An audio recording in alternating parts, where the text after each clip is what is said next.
Annapolis Historic Preservation Oh, Commission. hang on half a second, Tim. We're still sorry. Still waiting for YouTube. Just give me a second. You give me, that's your cue. Sorry, Mark. Now Okay. you can go live. You are now on YouTube. Tim, All right. I only see you and Bobby as commissioners that I recognize. Bill Williams is here.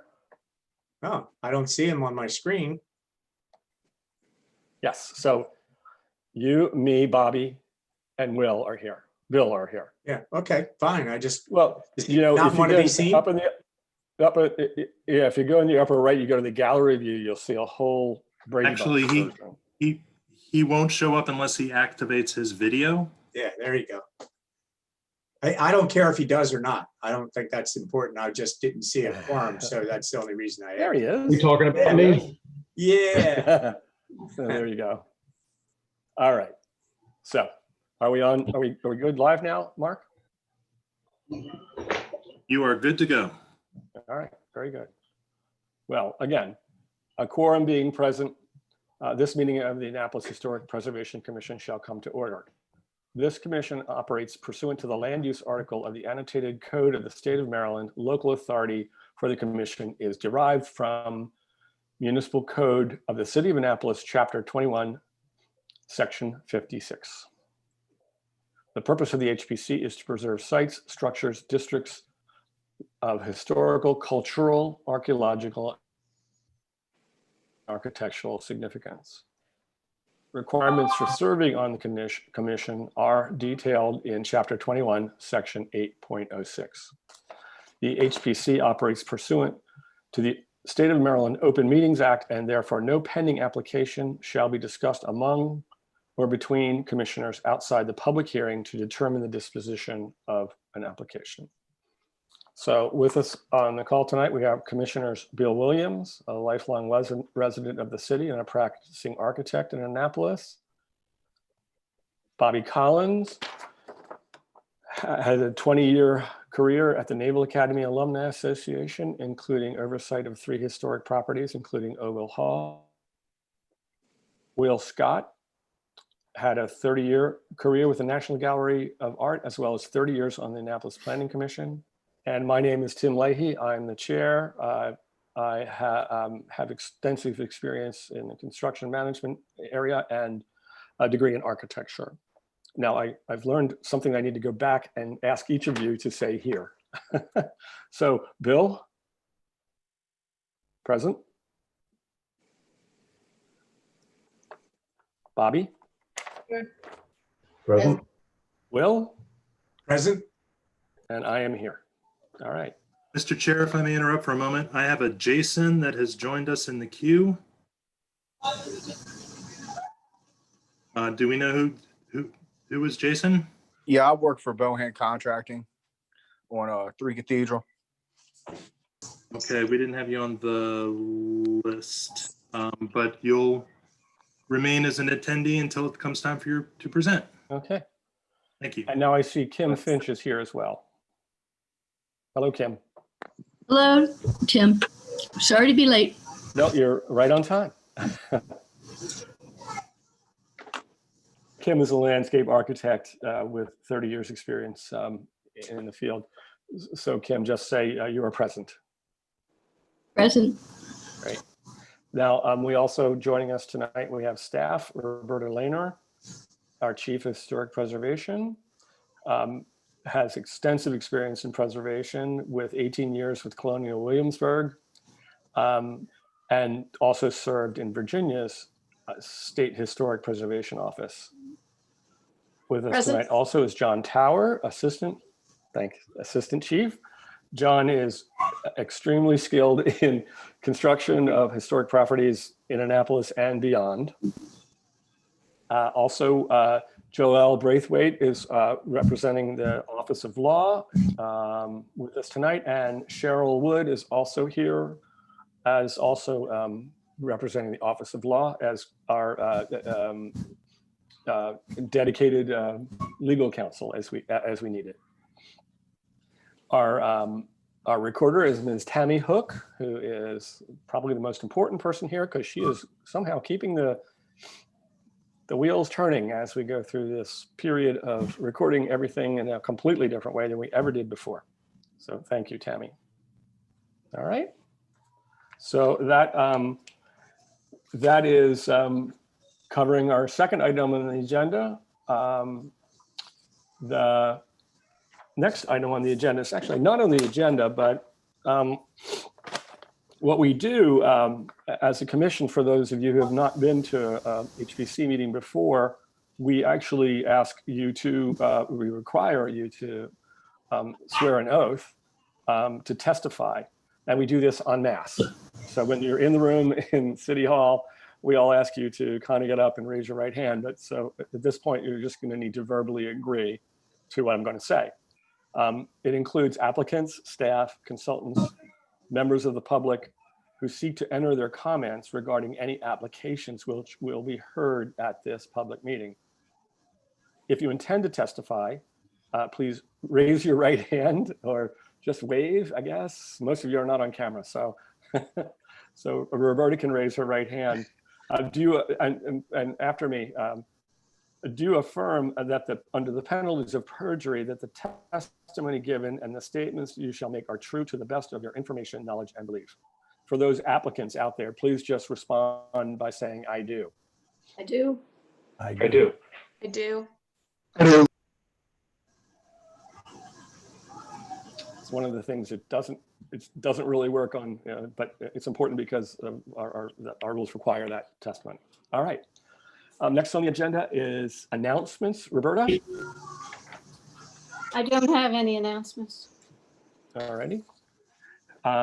Any commissioners feel the need to announce anything? I have a question. I don't know if this, Tim, is this the right time if I want to ask about an ongoing application? It would be, well, maybe violations, or if you want to ask about that, I would say that would be on any other business at the end. Okay, thank you. Sure. Okay, violations is next on the agenda. Tim, I'm sorry. Yes. One thing I'd like to make sure you're aware of is Dan Douglas and I. Dan Douglas is on the market space project. Mm-hmm. He and I have worked on several projects together in the past. I don't believe it is an issue, but if anyone has any issues with me commenting on his work, I just want to give him the chance to say so. Okay, that's appropriate. If anyone had a problem with that, they should announce it now. That's the way we work with any kind of potential conflict of interest. Once you announce it, if anyone has an issue, then it would come up. Hearing no issue, I think you're good, Bill. And also, I can't read very well. I forgot about approval of minutes is next. Okay, I wanted to, what disclosure what application was that for? 25 Market Space, number 3. Okay. Thank you. Thank you. So I jumped over Tammy. I got it before Tammy got me, which is great. So approval of minutes. We have 2 on July 20 or June 25th. Does anyone have any comments? I have one comment, but anyone comments on June 25th? Tim, I have a comment. Okay. On the 25th, Mr. Kessiker was there and described as a landscaper, and he's a landscape architect. Okay, good. And Tammy, I have one item on item number 1 on page 1, which was regarding the pump station in line 4. I think you had 3 words: solving the project, and I think that one word can just be problem. She presented the problem, and so I can send that to you if you want me to. It's just that the sentence didn't quite make sense. So I'll make the change. Thank you. okay. And like I always say in every meeting, Tammy does just a fantastic job on minutes. Thank you so much. Now, Will, you weren't present at that meeting, so you can abstain. I'll take a motion for approval of the minutes for June 25th. I move that we approve the minutes of June 25th. Second?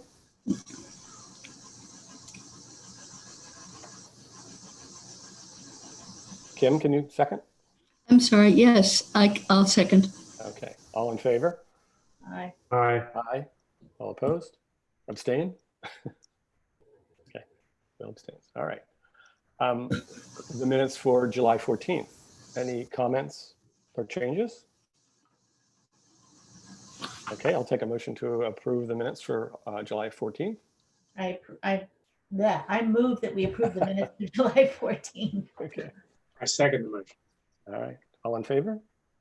Aye. All opposed? Abstain? All right, good. All right. Now, on to violations. Roberta, any updates on any violations you'd like to give us at this point? No, any notices that we've had of work without certificate of approval, they've now submitted applications. So we're under control at the moment. Okay, great. Next on the agenda is consent docket. I'll explain this to the folks who have not been here before.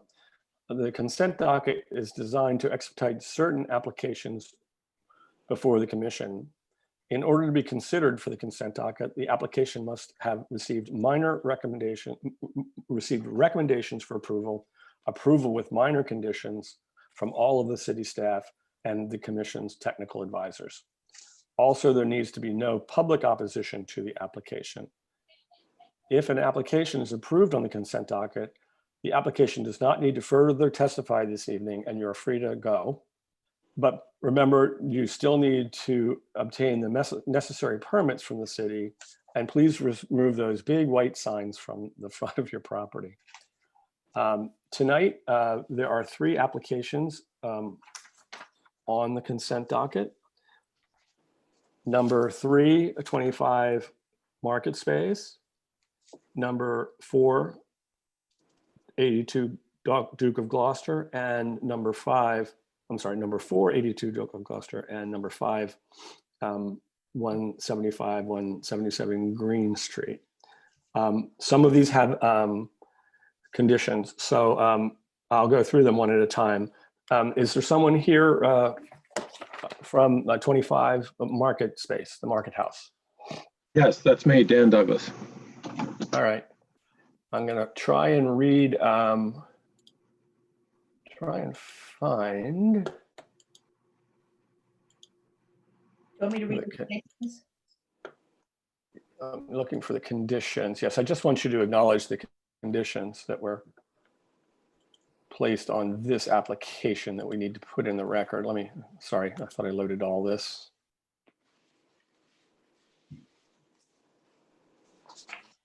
On the staff report,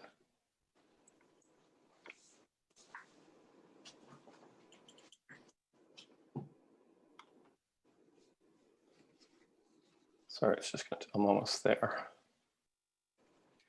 There were 2 conditions. The removed sash shall be retained and appropriately stored for possible reinstallation, and the applicant shall receive the MHT approval, which is in process, as I understand, for the windows and counters prior to issuance of a building permit.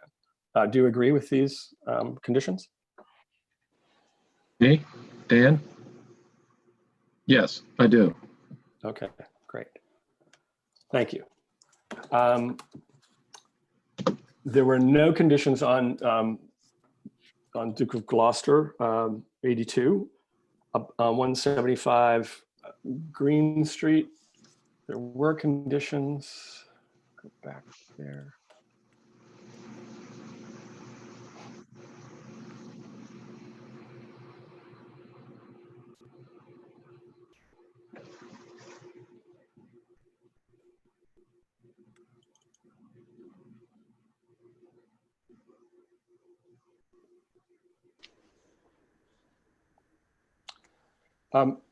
the condition is that you shall use the design dated 8/21/20, revision number 3, the flat tops without a finish, without a finial. Do you agree with that? Yes, we do agree. Okay, well, great. So I'll take a motion then to have 25 Market Space, 82 Duke of Gloucester Street, and 175, 177 Green Street approved on the consent docket. I so move. Second. Okay. All in favor? Aye. Aye. Aye. Opposed? Abstain? Okay. Thanks very much for coming, the three of you applicants. It's important that these applications get in the public view, so that we go through this process, because your projects are important to us, and we want to always enable the public to come in and comment if necessary. So thank you very much. You're free to go.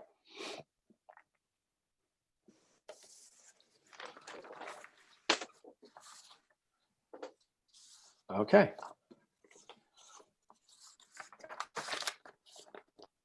Next on the agenda is new business. The first is the pump station and control building at Newman and Compromise Street.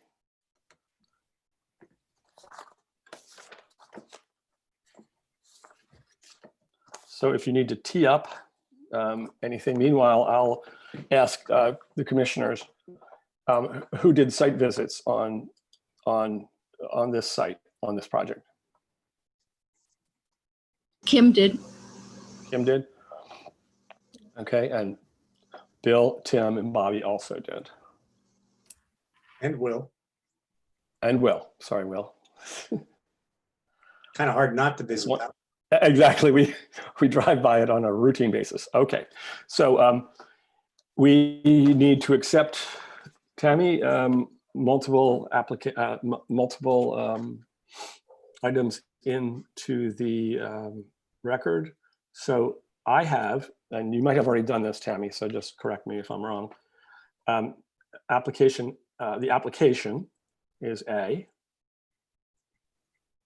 Staff report is B. We have public comment from Rita Kavanaugh is C. And D is public comment from Historic Annapolis.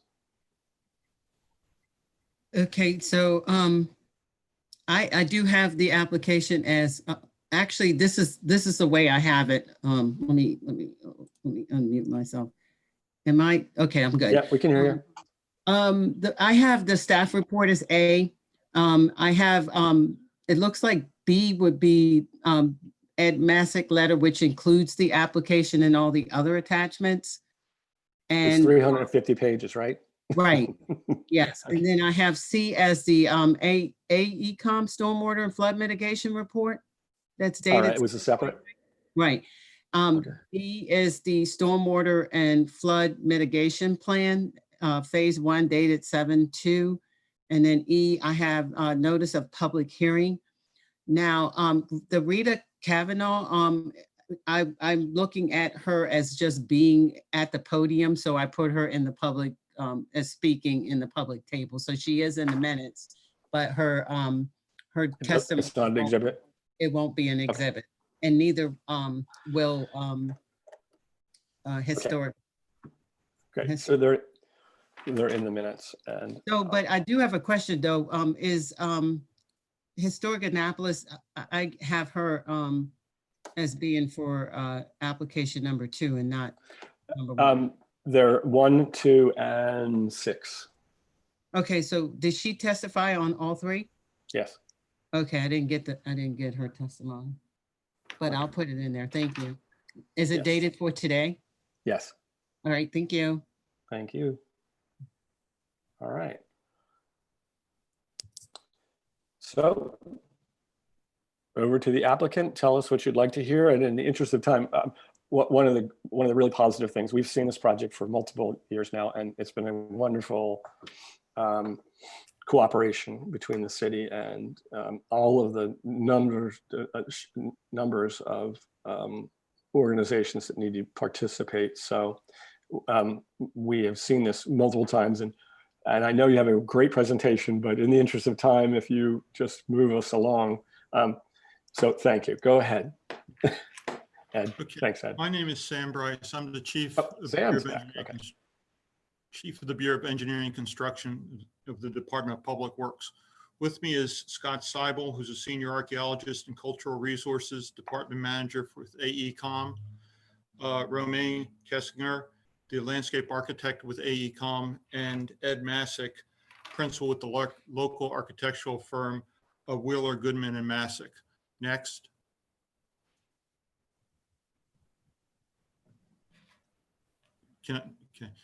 This is an understanding that you've seen a number of times. We're going to go through this relatively quickly. This is the project overview, solving the problem, history, current status, archaeology, architecture, Newman Street Plaza, hardscape and landscape, bulkhead, and project milestones. Next, please. Solving the problem. Next, please. You can see here's our flooding problem. We have Newman Street, City Dock, and again, Newman Street and Compromise Street. Next, please. Our problem here is tidal nuisance flooding. That's tidal flooding that's occurring because of astronomical events and some wind driven. It is not caused by storms or flooding due to rainfall. You can see kind of what we're seeing as a increasing trend in the graph at the bottom. Next, please. The nuisance flooding blocks downtown, impacts our businesses, creates traffic congestion, has a significant economic impact on the local businesses, and impacts our response for life safety. Next, please. The nuisance flooding has been increasing significantly over the last several years. Tidal flooding accounts for 95% of the flooding experiences downtown. In September of 2018, we experienced 13 days of flooding, closing Compromise Street for 6 of those 13 days. Next, please. The features of our proposed flooding mitigation system is a localized system to reline the storm drain in Compromise Street to a wet well to eliminate the individual outfalls, and a bypass system that makes the storm drain at higher elevations, such as Main Street, watertight, and install backflow preventers. Includes a pumping station, a wet well, a control building with emergency generator backup, grading modifications for the new Newman Street bulkhead seawall, and a microbial retention facility for stormwater management. Next, please. I'm going to present this in tandem with Ed Masick. Next, please. This is a history. These are our major areas of flooding, which we've outlined in blue on this project. You can see the Compromise Street and Newman Street are severely impacted. Dock Street and part of the parking lot out by the Harbor Masters is also impacted. This is the intent of our project to solve this problem. We divided this into a northern and southern area. Next, please. We had a lot of challenges and considerations. The location needed to be on city-owned parcels in the 100-year floodplain. We had critical areas to deal with. The historic district, archaeology, utility infrastructure, as well as consideration of sea level rise and the filtration of stormwater. Next, please. So this is Ed Masick. So the initial project when the design team was hired back in 2016 was to look at both a drainage area and a pumping and wet well system on both the north side of Market Slip and the south side. After a number of months that went by for consideration and the initiation of the City Dock Master Plan, the city decided to table the North Station pumping project and concentrate exclusively on the South Station, which is the Compromise in Newman Street location. Next. So as the project evolved, initially we tried to consolidate the two pumping stations into one on the south side. This became very problematic as the systems that we needed to house became too bulky and the building mass was too large. So the idea was just to proceed with the pump station and the project that would address the Compromise and Newman Street flooding only. The project spent some time in limbo while we looked for an acceptable location to house the above grade improvements, mostly the control building and the generator enclosure. And then finally, with a very productive meeting with the Board of Education staff at Annapolis Elementary School, we were able to find a site adjacent to their dumpster enclosure for our building. Initially, the city had also a splash pad incorporated into the design, but that was dropped in 2018 and then introduced into our site and shared with our site is the Guardians of the First Amendment Memorial, as well as numerous landscape and hardscape features, including a micro bioretention pond. Next. So this sketch was what was worked out with the Board of Education. You can see the date on it. It's almost a couple days. It'll be 2 years old since we reached that consensus in September of 18. And this was a win-win situation for everybody involved in the project. Next. We've been to the historic preservation, as Tim has mentioned at the opening comment, 6 times since the project was initiated. Our last being here in June of 2020, where we presented the scaled down phase 1 project and the archaeological scope of work. And during this period of time, we worked with critical consensus between the city as the applicant, members of the Historic Preservation Commission, the county, Anne Arundel County Public Schools, and the Ward 1 Residents Association on the location and contextual design of the above ground improvements. And there have been primarily no changes to that since our November of 2018 meeting. Next. At our last meeting in June, these were some of the guidelines that are in the Historic Preservation Design Manual, which were specifically cited by the commissioners that the project was feasible. I know there are many more guidelines cited in the staff report prepared by Roberta that we'll hear from later. Next. One of the key things in this project timeline study that we wanted to make sure everyone was aware of is the area that's boxed in red, the public outreach that the city undertook for a period of almost 3 years. There were numerous sessions, not just with the Historic Preservation Commission, but there were town halls and meetings with community groups, city council workstations, public schools, and the Ward 1 group. So that was an important thing that the city asked us to stress, excuse me, in this presentation. Next. Back to you, Sam. Okay, thank you. This is on the current status and construction phasing. Am I going too fast with this, or is this acceptable to you all? Okay, next slide, please. This is the area in which this project is involving. On the left-hand side, you can see the existing site, Compromise Street, basketball court, playground.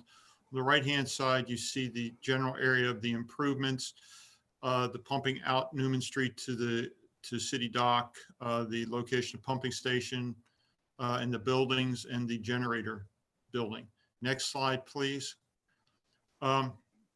We have broken the construction of this south phase into, or the south part of the project into two phases. The first phase being phase one is the outfall, the new bulkhead, the generator enclosure, wet well bulkheads, and the local storm drain realignment at the intersection of Compromise and Newman Street. Phase two is the remainder of the project on the south side, and that is all underground work, so there's no HPC review required. Next slide, please. Here is a graphic of the actual site. Up in the upper left-hand corner, you see the Guardians of the First Amendment Memorial, which is by others. Adjacent to that is the new wet well. Under that is the basketball courts. Then and to the left of that is the control building, the generator enclosure, and then the existing dumpster enclosure. Next slide, please. The project funding has funding from a number of sources, coming to a total budget for this first phase of construction of $8.2 million, which is the prior approved appropriation. Phase two construction is estimated at $4.5 million, which is currently unfunded. Next slide, please. And now Scott Seibel will discuss the archaeology. Yeah, hello there. Yeah, next slide, please. I just wanted to run through real quick some of the different phases we've worked on for the archaeological investigations for this project. We started back in 2018, where we conducted a phase one archaeological assessment, which included at the time both the south and north projects. We were involved in review of historic maps and other historical information in previous archaeological investigations, things of that nature. And the outcome of that was identifying that the project area, especially the area that's now the main part of this specific project, had a high potential to contain intact archaeological remains, both relating to the kind of post-1830s occupation of the area after it was used to be part of the creek, but it was filled in the 1830s, but also there's even the potential for maritime archaeological features buried within the fill. There used to be a wharf back in the 1700s to early 1800s in the area. So, and then following on that, we consulted with Maryland Historical Trust, and they agreed with the assessment, and they asked for some additional investigations. So in 2019, we conducted an archaeological geophysical survey, conducting ground penetrating radar survey and electrical magnetometer survey to have a better understanding about what was underneath the project area, not just within the areas of the garden, but also underneath the basketball court and the brick plaza. And that the results of that study, as well as an evaluation of the geotechnical borings that had occurred in support of this project, helped us identify areas that had the highest potential to contain intact archaeological remains. Following additional consultation with Maryland Historical Trust, we conducted a phase two archaeological evaluation at the end of 2019, beginning of 2020, mostly within the area of the garden area of the existing site, as well as towards the playground where the control building would be located. We found numerous archaeological features, multiple layers of archaeological deposits as a result of that, and again in consultation with MHT and then also FEMA, it was concurred that and determined that the archaeological site 18AP39, in which the project is located, is eligible for the National Register of Historic Places. FEMA concurred with that evaluation earlier this year in 2020, and as a result, we're actually now operating under a programmatic agreement between FEMA and MHT, and specifically it has a methods by which we outline how to address the adverse effects to the archaeological and historic properties that will occur as a result of this project. And currently we are preparing a phase 3 archaeological data recovery and archaeological construction monitoring plan. We've prepared the initial draft. It's been submitted to the police director in the city for review before it's submitted to FEMA and MHT for their review of the first draft. Next, just wanted to really quick go through. This is one of the maps from the phase 1As, and you can see the current project area and some of the historic buildings that were present there. This is the map from 1908. Next.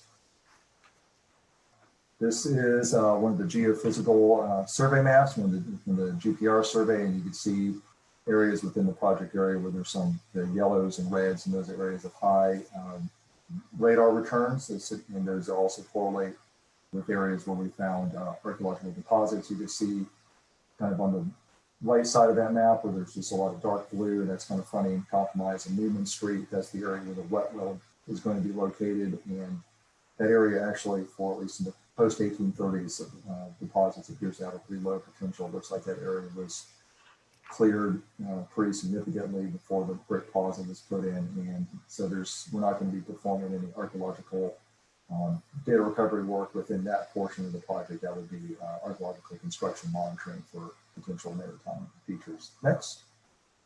And here's just a couple of photographs from the phase 2 evaluations. On the left-hand side, feature 4, that's a foundation of a building that we encountered in one of our test units. And on the right-hand side, features 2 and 3, that's actually most likely the remains of a privy that was at the rear of one of the residences that used to be located on the property.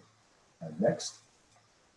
And this is just a variety of the artifacts that were recovered from these the archaeological excavations. There's a number of artifacts that date to the 1700s, and we have artifacts, 1800s, early 1900s that were shown here, but representing the kind of a wide range of different lifeways of evidence of the people who lived and worked on the property. Next. If I could interrupt real quick.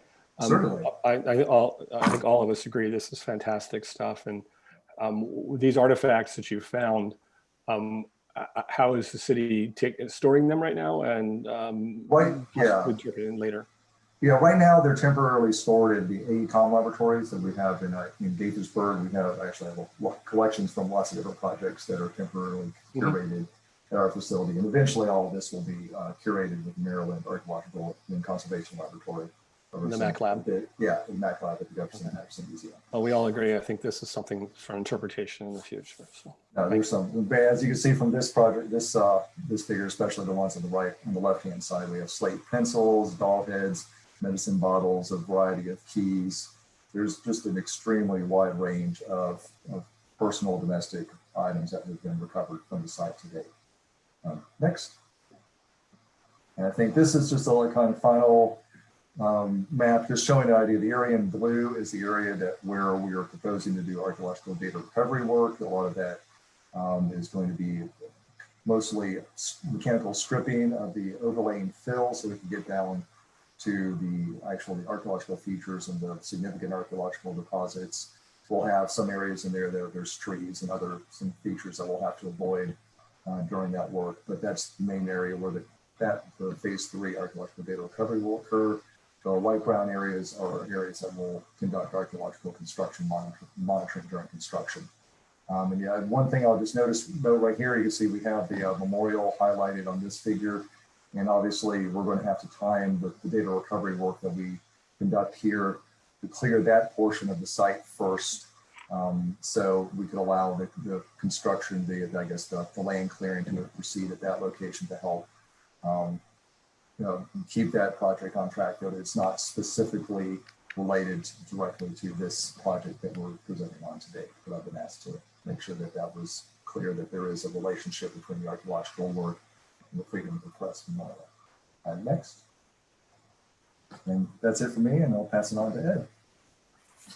Thank you, Scott. Next. So we want to start with the above ground improvements by going back to some of the things that are very important to the Historic Preservation Commission, and that is adherence to view carters and the siting of the improvements, so they do not interfere with long vista view carters. Next. The primary view corridor for the South Station is Compromise Street. And we believe that the ability to set the new improvements further back from the public view, incorporating that shared space with the existing dumpster enclosure at the Board of Ed site was critical to accomplish this. Next. In both directions, those improvements are not really visible until you're right on the Newman Street Park. I would say pretty much the lower right image would be the first time a north passing vehicle would be able to, or someone walking that way would be able to see the improvements. So from a vista and view corridor standpoint, I think we were very successful in the siting of our building. Next. But also, it's not just from the land, as I was reminded, it's also water vistas. And the lower right image, the only water that's visible is in Market Slip, but we still have the same benefit of being tucked back into that northwest corner of the parcel, behind heavily landscaped and screened existing trees to work to our benefit. Next. These are just not view corridor shots, but they're more context shots. We were very appreciative that the Board of Education was willing to share part of their site and allow us to attach physically to their existing dumpster enclosure. This is primarily the zone where the new generator enclosure and control building will be located.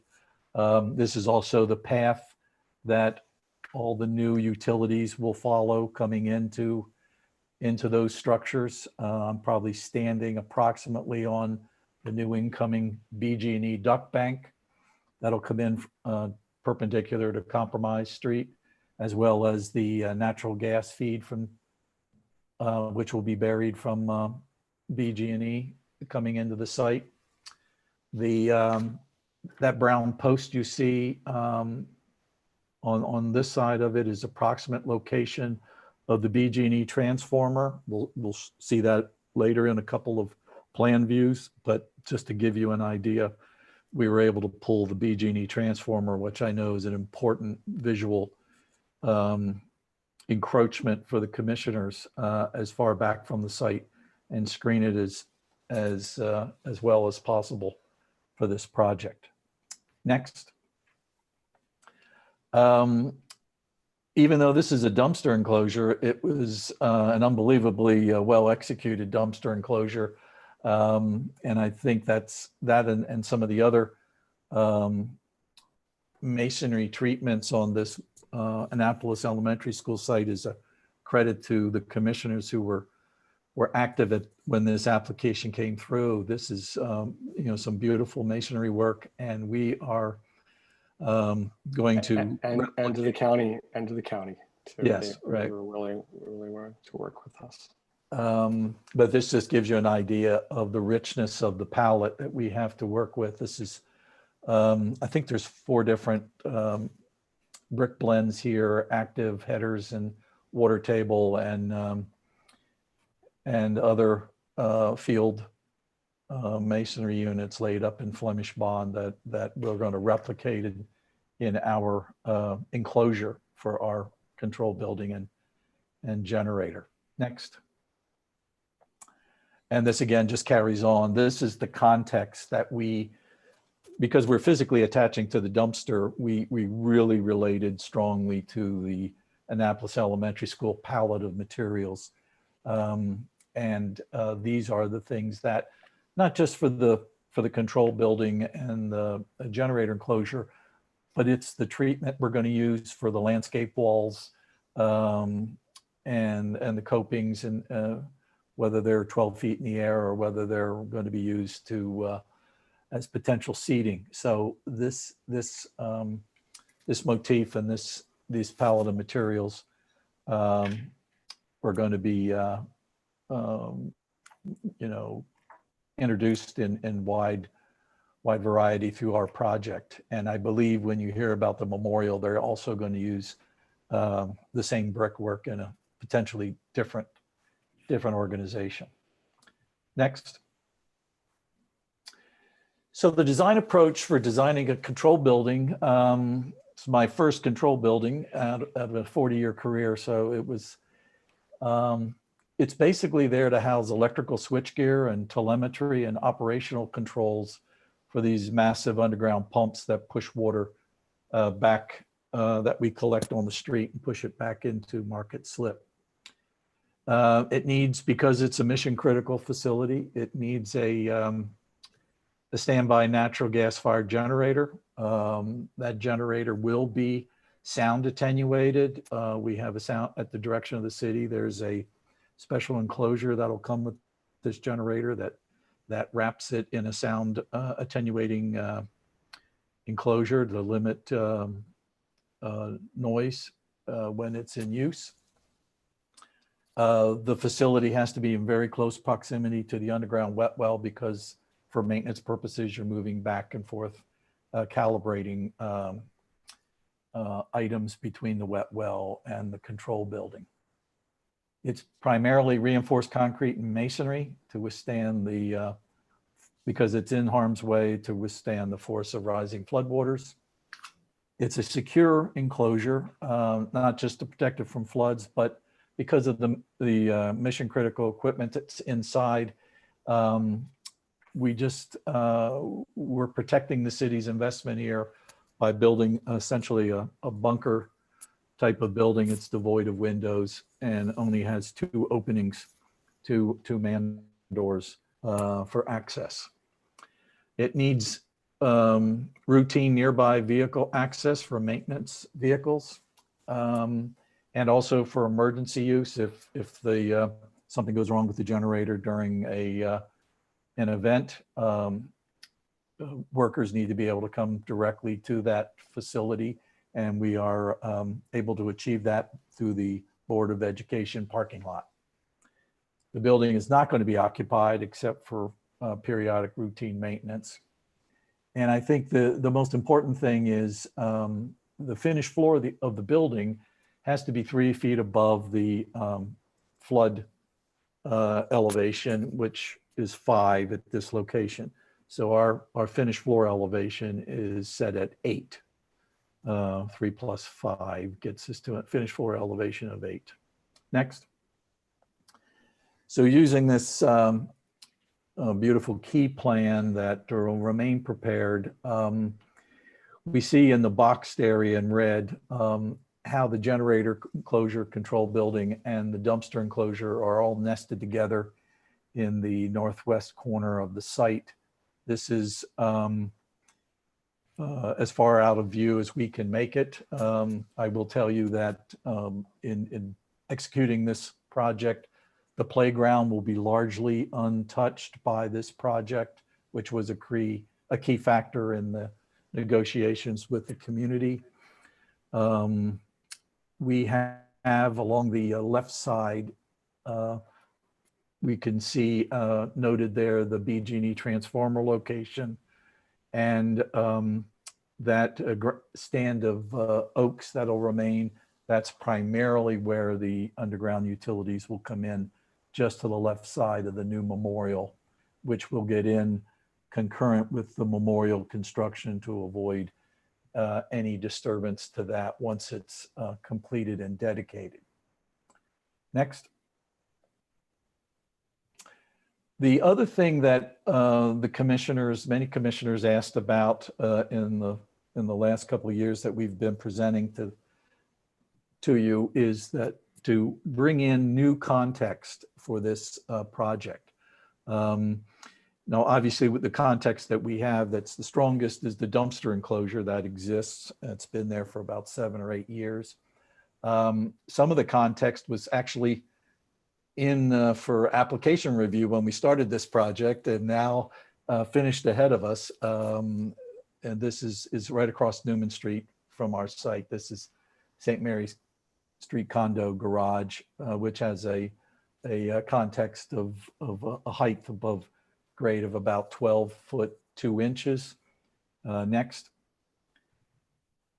The other new context, which was also going on concurrently while we were in design and meeting with the commission was the 110 Compromise Street, where the context is a little higher. It's on a major thoroughfare, and that was 18'4".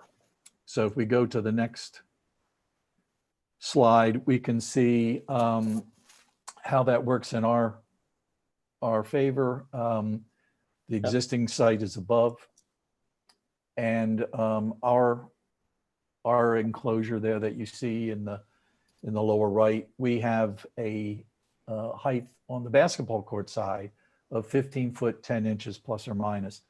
This is because the finished floor of the building is at 8.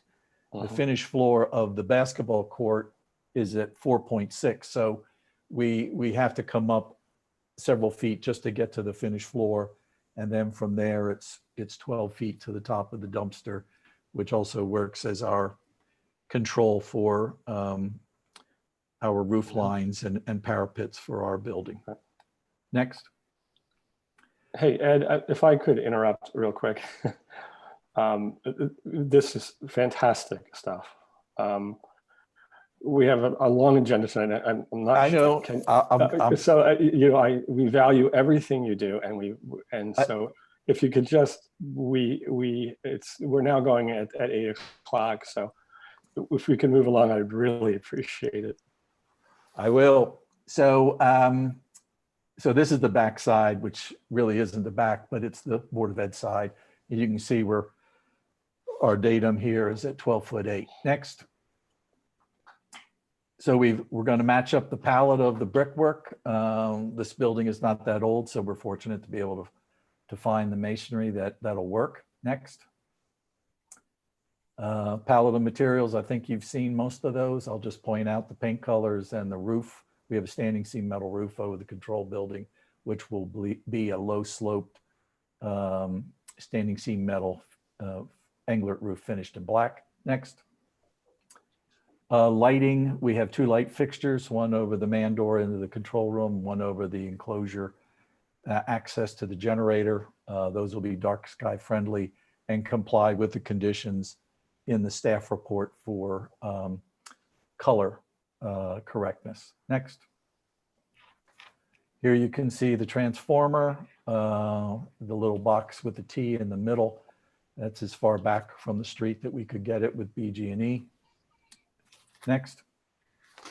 There was a comment in the staff report about the HVAC for the control building. This just shows highlighted in yellow the 2 indoor and outdoor boxes, indoor cooling and compressors. Those are located within the enclosures. They're not visible to the public at all, but they are accessible for maintenance by personnel. Next. We'll just skip through these. They're here if there's any questions. These are the permit drawings for the building.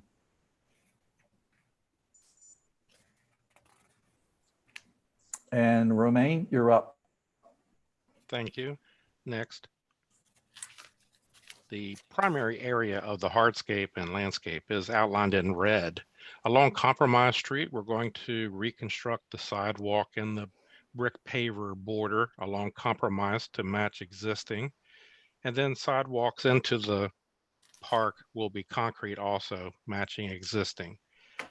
Working with our structural engineers, we were able to recess the roof of the wet well to allow for a reinforced turf system to be placed to allow for turf to be grown over the wet well. And that is an area surrounded on 2 sides by seat walls, and then a set of steps in the center for access from the lower level to the upper level.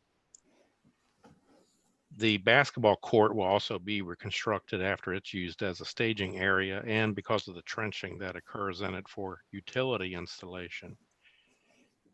The micro bioretention area you see is to handle stormwater from the hardscape area of this site. Existing trees have been maintained to the extent possible and will be protected during construction. Next.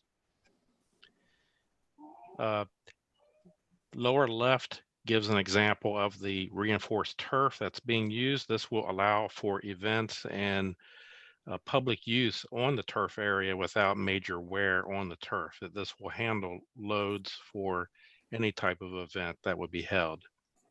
And the existing seawall shown in the upper left represents the basic height of the wall that will be reconstructed.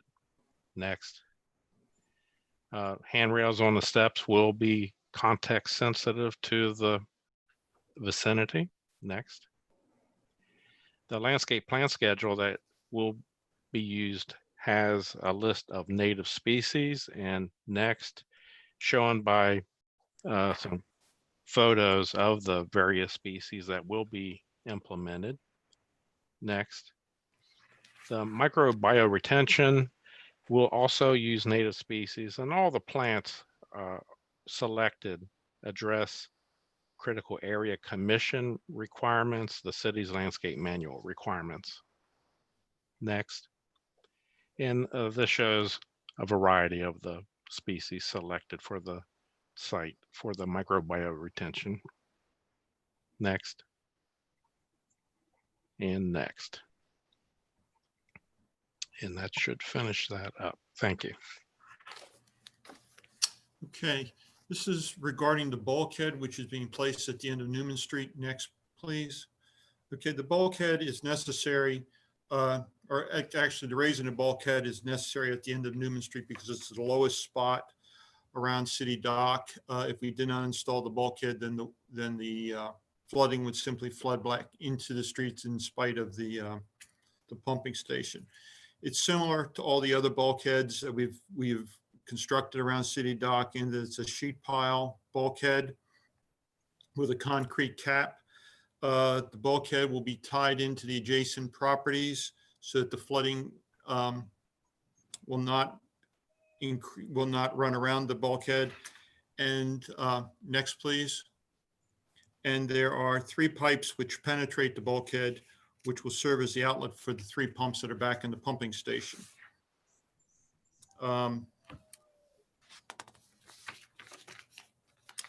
Next, please. Project milestones. As of July 2020, the final design was completed. This was a heavily regulated project. We have received approvals from MDE, the Anne Arundel Soil Conservation District, the grading permit from the City of Annapolis, the critical areas. We are waiting on approval from the Corps of Engineers, the Historic Preservation Commission, we've gotten Maryland Historic Trust approval, and we're working currently on the programmatic agreement. Port wardens, we made the presentation as port wardens, and that is in a 30-day review period to allow for any additional public comment. We anticipate going to procurement and bidding in November of 2020. The archaeological investigation will begin in January 2021, and the phase 2 data recovery will be 2021. The construction of the pumping station bulkhead will start in March of 2021.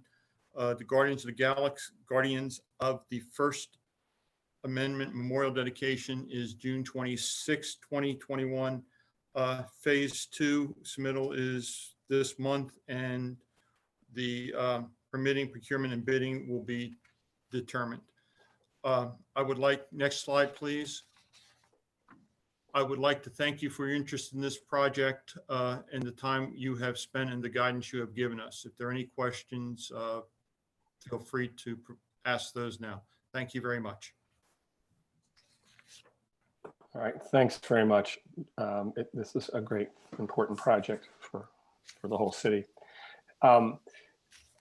So before we just open up to a back and forth dialogue, I'd like to ask Roberta to present her staff report and particularly focus on the conditions, if you would. Can everyone hear me all right? Yes. Yes. Okay, good. Before I discuss this particular application, I just want to make a general comment to any members of the public who might be listening. All staff reports should have been loaded at this point to our e-Trackit system. So any member of the public can access that system to view the applications, the revisions, the emails, the staff reports.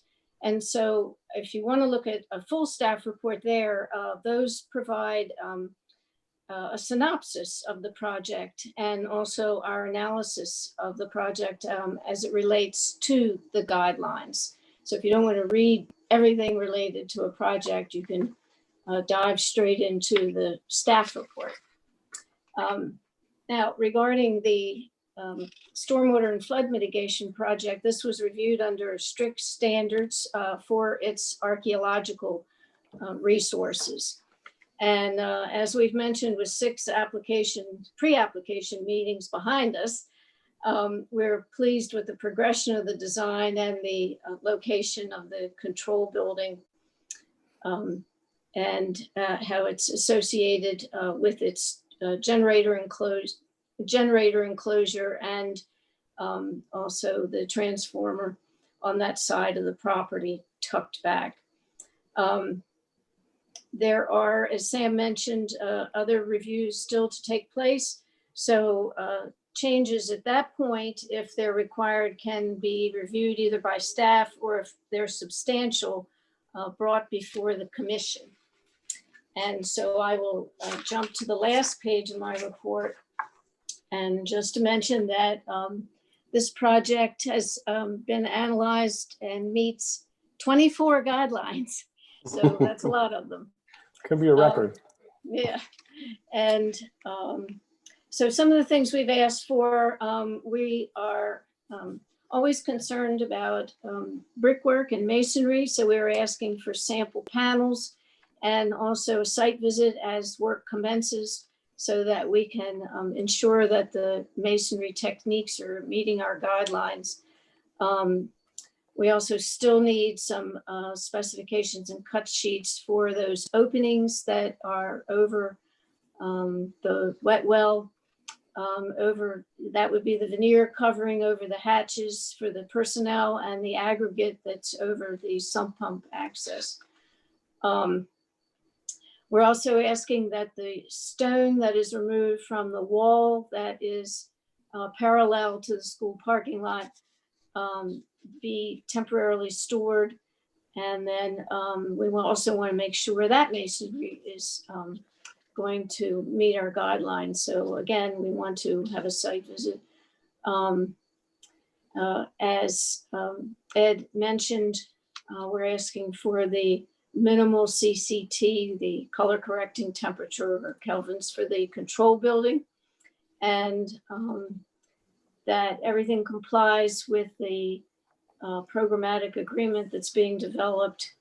I do also say that we expect coordination with the consulting archaeologist. Now, I do say the city's consulting archaeologist, that's still a little bit under discussion who will exactly do that work because it is a huge amount of monitoring. But that is a coordination in addition. So we have the actual phase 3 excavation and then we have the monitoring portion.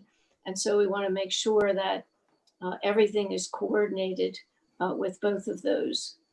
And then whenever there's a involved project with a lot of little moving parts to it, we add a condition to make sure that the applicant understands that anything exterior that changes as after this application is approved by the commission, that it comes back to the staff with a revision to review those changes. And that's all I have on that project. Okay, thank you. All right, so do commissioners have questions for the applicant or for Roberta? I actually Okay. have, sorry. Go ahead, Bobby. I have one, and I don't know who the best person to answer it is, but I can tell you that my question comes from page 37, which is the construction phasing page of the application. So whoever was involved in that one, I guess, And my question is this, it's pretty high level, but I'm trying to put all of what we've heard into context and understand how things are going to be working. Phase one obviously includes all of the stuff that we've just talked about, the bulkhead, all of the things that are in red on that page 37. And obviously that involves some street work, some disruption to the neighborhood. We had the piece submitted from the neighbors who were concerned about parking. Then we have phase two, which is apparently the realignment of the underground storm drains. And I'm just trying to understand, is phase two going to disrupt similarly the street and everything around it? Or is it, when they say it's underground work, does that mean it's literally done underground without disruption of the top part of the street? Sam, that's you. Yeah, Sounds like Sam. there's going to be disruption of the street. Traffic's going to need to be maintained. We've got a lot of old infrastructure in there that will need to be replaced. Some of the pipes are going to need to be replaced. But this is something that, and I don't want to say we do this every day. This is something we do on a regular basis. And we maintain the traffic, and then we put the pavement back and return it to its original condition. Usually it's a better condition because in many cases it's been repaved and it's in a more drivable condition. Okay. I hope that answers your question. Well, it kind of leads me to part two. Phase one obviously is, we have the money for it, we have the plans for it, we're gonna, we're moving through the approval process. When phase one is done, will part of this flooding problem be solved, or do we have to wait until after phase two before we see any real improvement on the flooding situation? Most of your flooding issues are going to be resolved by phase one. One of your big problems that you've got in that area is that the water is coming back up through the storm drain and flooding the street. That's kind of the initial flood. The second flood is when there's a little high point next to Fleet Reserve. When it gets a little bit higher, then the water comes overland and floods the street. So when this goes in, a lot of those problems are going to be eliminated. Okay. The remainder is to address some of the other issues that are further upstream. Okay, good. That's very helpful. Thank you. Okay, other questions for the applicant or Roberta? All right. So next, we received two, it was public testimony. So normally at this point, for everyone out there watching, we would ask people to come to the podium. But during these times, we do accept public testimony in written form. And we did receive two comments on this project. I will read them into the record with a little bit of just acceleration, but they will be in the published record. The first comes from Rita Kavanaugh, who is on the board of directors of 99 Compromise Street, directly across Newman Street. And I'll read the content. We support the proposed project to alleviate frequent flooding of Compromise Street. However, we request that implementation of the project take account of the fact that parking, both indoor garage parking and outdoor spaces for 99 Compromise Street is located at the lower end of Newman Street. The owners of the condominiums use Newman Street for their parking spaces, ingress and egress. There's no alternative access. If the project implementation involves closing off Newman Street for any period of time, then the owners will have no access to their parking. We request that arrangements be made to ensure that the owners will be able to access Newman Street and Compromise Street at all times during the construction. So that's a summary there. If we were live, I would ask probably Sam to respond to, will you be presenting a plan for management of Newman Street specifically during the project. May I ask a question, Tim? Sure. How is this under the purview of the planning, I mean, of the HPC? Which of our guidelines allows us to decide on how traffic and access shall be managed? Yeah.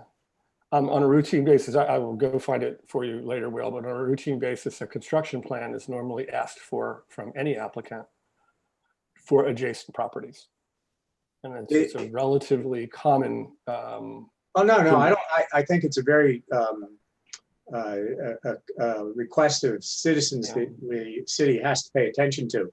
But what guideline for our activities as the HPC even give us authority to review and consider this? I will look for you in the future. I am simply responding to a public comment to an application. Okay, fine. Mr. Leahy, do you want to comment back from me on that? Or? Yeah, I just wanted your typical, what is your typical approach to? Well, I think our typical approach, and sometimes you run into problems that you can't do this, but our typical approach is that we maintain access to all properties on projects. In a project like this, and I think it's sort of interesting because when they were building the renovations on 9 Compromise Street, they had to shut down Newman Street to be able to do this for periods of time. The typical way that you will address this is we would close off Compromise Street and we would reroute traffic up to Duke of Gloucester Street, and that would become their access point when our construction would be blocking Compromise. But we would not have the residents there locked in so they could not get vehicular access to their facility. And in addition to them, there also there's the driveway that goes back to the Rideout House. Rideout Row. I had to remember whether it was Randall or Rideout. To that property, there's also some other driveways and garages that would have to be addressed. So again, we would reroute that traffic so you'd basically have a two-way street, but those residents only to get back up to Duke of Gloucester and have access out of the area. Okay, thank you, Sam. All right, the other public comment was from Karen Brown at Historic Annapolis.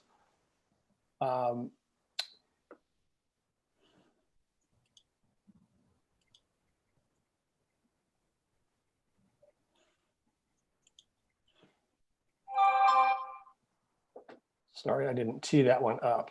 I've got the next one ready.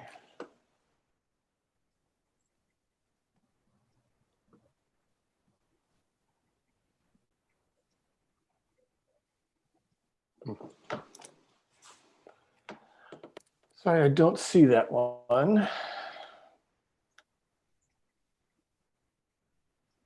I have it, Tim. Do you want me to? Yeah, could you read it out for us? I can't find it real quickly here. Yeah, Bobby, that would be great. And summarize it. It says, on behalf of Historic Annapolis, please accept our comments and support.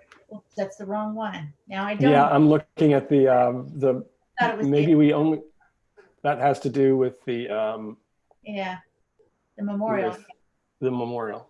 All right, well, we'll move on. If it's there, it will be. It was in support. So, okay. So those will be in the public record. And at this point, I would close public testimony. So now we will move into deliberations with the commissioners. I ask you a question? I'm sorry. Yeah. Are you voting at this meeting, or are you gonna? Yes. So you're not gonna delay it to the next meeting or anything like that? No, I think we are prepared to vote. Well, we're going into deliberations at this moment, Tammy. I understood, but in previous meetings, they made us wait for one meeting and, to allow for public. Are we not doing that? I'm just asking. No, actually, Tammy, that has not been our procedure at the Preservation Commission. Okay, just wanted to make sure. No, good for you. Yeah. Okay, thanks. No, that may be other commissions, but we're proceeding on our normal, we would normally do a vote. So, Okay, all right. Does that make sense, Tammy? it does. Okay. Commissioners, thoughts?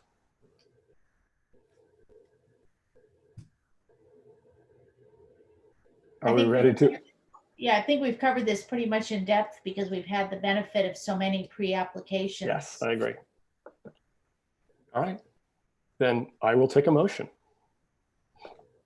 I move that we accept the, now I lost what I was reading from. The conditions. Yeah, I've lost it. Hang on, I'm sorry. All right. Here we go. I move that we approve the stormwater and flood mitigation project at Newman and Compromise Streets because it is consistent with many of our guidelines as listed in the staff report with the following conditions. And I'm going to paraphrase some of these.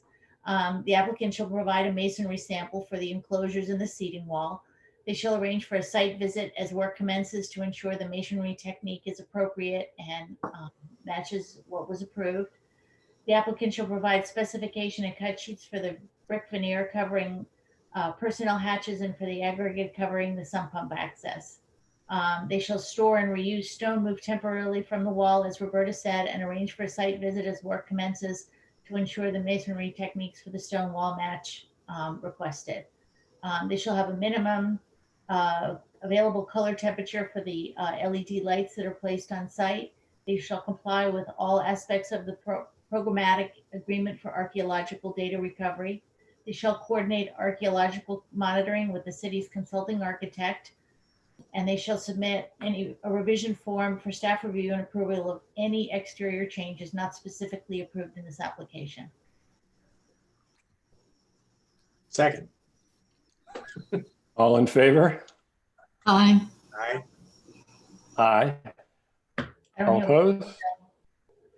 All abstain? All right. The application is approved. Thank you very much. Thank you, Sam, and thanks for pinch hitting for Lisa. That was a very good presentation with good visuals. Very good. She did Been an great. excellent job. Great relationship. And I'm going to propose later that we also thank the county public schools because this wouldn't have happened without them. Okay. Thank you. Thank you. Okay, next on the agenda is on the same site. The Guardians of First the Amendment. memorial.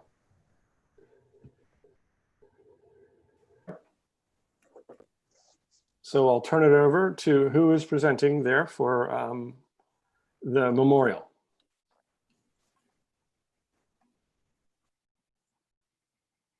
I've just promoted Kelly to Kelly Fleming to great analyst, and I thought we had someone else, but I guess we don't. Okay, Kelly, tell us what you'd like to know. Us, we'd like to know, but whatever, you know what I mean. Can you see my screen? I guess would be the first thing. Yes, first of all, yes. Okay, great. Well, then I will just begin. I'm Kelly Fleming. I'm with Moody Graham Landscape Architecture, and I'm presenting the Guardians of the First Amendment Memorial. As you've heard before, it is on the site of the Stormwater and Flooding Mitigation Project. I will be presenting the project, but Jay Graham, our senior principal with the firm, is also here and will be available for questions as he's been spearheading the design effort up until this point. So I'll just move right into the presentation. Okay. And as you've seen, and I won't run through these in the sake of time, I will try to keep this short and and concise. But as you know, that this is the site of the memorial as presented by the previous presentation, and the existing location. It will be located generally in this area. This is the plan. I realize it's probably not the easiest to read, but I have a rendering following that will make this diagram a little bit clearer. But this is, you would enter the memorial from Compromise Street, enter into a paving area and have an opportunity to explore this space where there's a tall 8-foot wall with a memorial plaque that has the First Amendment on it, and well, actually, I'll go through and show you the visuals instead of trying to explain them, because we have visuals for them. So I'll move right ahead. So here you go. We've got the 8-foot brick wall, which is consistent with the architecture in the historic district of Annapolis. And I'll show you precedents of that as well, but I'm sure you're aware. And the brick will be a standard Annapolis blend, and it will be in the Flemish bond pattern, which is consistent with to the wall patterns and the brick patterns surrounding the site. We have granite paving slabs, pavers, and an aggregate paving that's walkable that will also be where a grove of cypress trees are located. The grove of cypress trees is in front of the memorial and also around the back of the memorial. And in front of the memorial are 5 granite pillars that represent the guardians of the First Amendment. Okay. Here's a precedent for that grove of cypress. It's a very mature stand of taxodium that's right on West Street that we're using. Of course, this is a future version, and they'll be much smaller at installation, but they've got a very airy foliage that will not be too heavy to fit that for those who are in the actual memorial site itself. Here are precedents that we are using for the brick walls. And our brick wall, again, it's the Watsontown brick, which is a standard brick for the historic district. This is a picture of the Annapolis Library that the brick representative has said this particular blend was used here. And beneath it are the granite samples in the mountain green that'll be the material for the pavers as well as the granite pillars. The pillars will be a rougher texture, but that will transition to a smoother texture at the top. And the inscription panel will be a rub and sand finish of the same type of granite, the same color granite. The aggregate that's in the field below the taxodium grove is of a decomposed granite. We're specifying a stabilizer called organic block. There have been concerns about that material.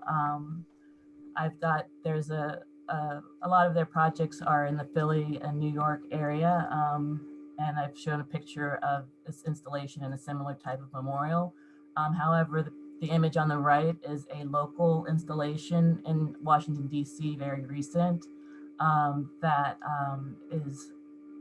is open to the public, and the representative for Organic Block is happy to answer any more questions specifically, as well as to tour this installation or another dog park in Baltimore that if there's a desire to see the material in more detail.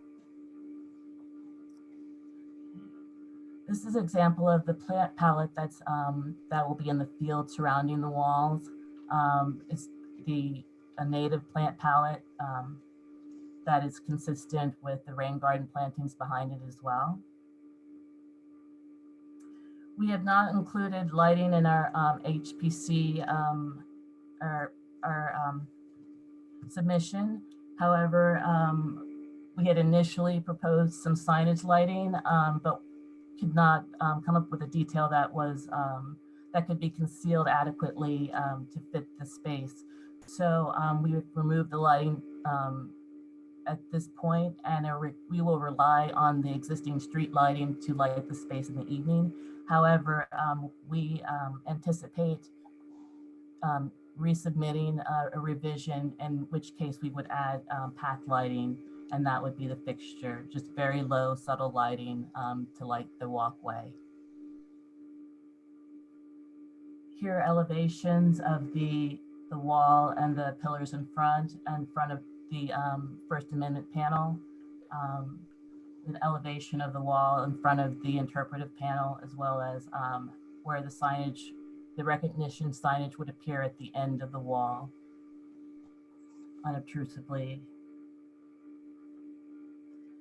This is the Palatino text,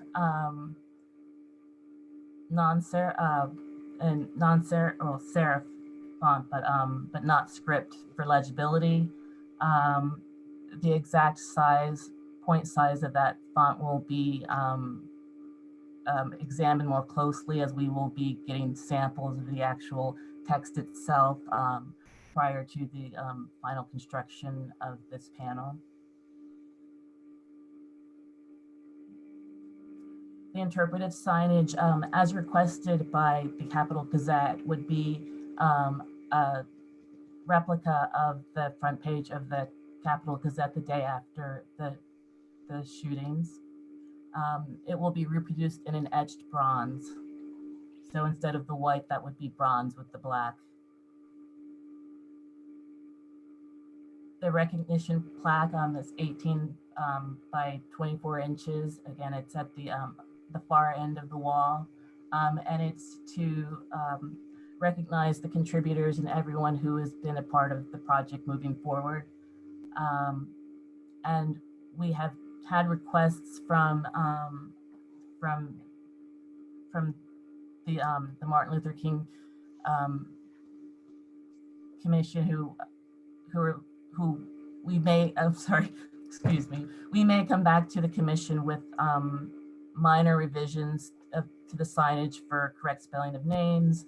And we may propose a very similar but smaller sign that provides a little bit more explanation about the symbolism behind the Guardians Memorial itself. But again, when we have determined what that signage will be, this will be resubmitted to the commission.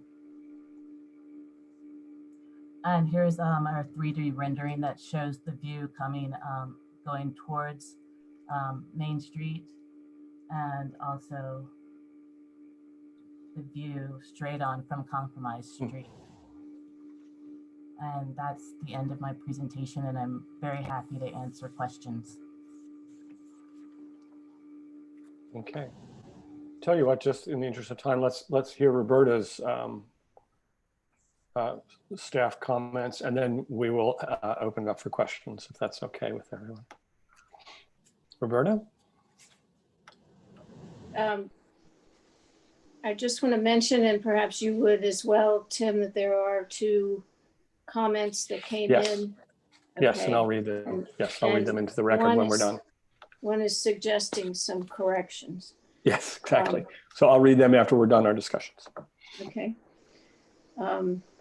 One thing I wanted to make note of in my staff report, I had stated in the period of significance is not applicable, but that is absolutely applicable. But it's such a wide range, as in the flood mitigation project, 18th really through the 20th century. So a couple hundred years, based on the significance of the archaeological resources. The application was, Mark, do you want to take it back to the views of those who are speaking? I have to ask Kelly to stop ask Kelly to stop screen sharing. Okay. There you go. Thanks. So this was reviewed just as the other project under strict standards for its archaeological resources. And in the historic description, thanks again to AECOM, who provided a lot of the information for the historic description. And some of this area is in the data recovery zone and was mentioned by Scott Seibel. This area has to be excavated first. Sorry, I missed that. Could you say it again, please? Oh, Siri wasn't Something is- invited. Siri is talking on another device. Sorry about that. So some of the test pits are very close to this area, and because of the schedule, this will have to be excavated first. Items of note, the LED lighting, as mentioned, has been eliminated and will come up again perhaps in a revision. If you look at the trees, the only thing that I considered at first to possibly be of some interest related to the guidelines were the trees and their height, but they are columnar, and so the foliage is higher than the actual viewing stance. I should mention too, on the behalf of the applicants, that the Moody Graham website has a good explanation of the history of how this evolved. So now I'll just go to the conditions. We would like to have a sample of the organic lock foot traffic pathway for review and approval. It's not practical for us at this point to go to DC or Baltimore, but we always ask for samples for other products. And we're asking in this case as well. So I've conditioned it. I did not have good luck with this product years ago, but perhaps the technology has advanced so that it works better now. So we just want to make sure of that before staff actually approves the final product. And then again, the same condition about archaeological monitoring and revisions. And that's all I have. Okay. All right, any from commissioners, questions for the applicant or Roberta? Yeah, I have one for Roberta. Mm-hmm. Roberta, what's the problem with that? You mean the crushed stone? That's the one you have a concern with? Yes, so it's the stabilizer that glues it together. So it's not just loose. It has been solidified with a product. And in the past, I've had problems with it being too shiny and cracking. And also the top surfaces eroding off. So we just want to make sure it has that uniform appearance and will last. Yeah, thank you. Okay. Other commissioners, Bobby. questions for the applicant? Bobby's waiting. Hi, Bobby. Yes.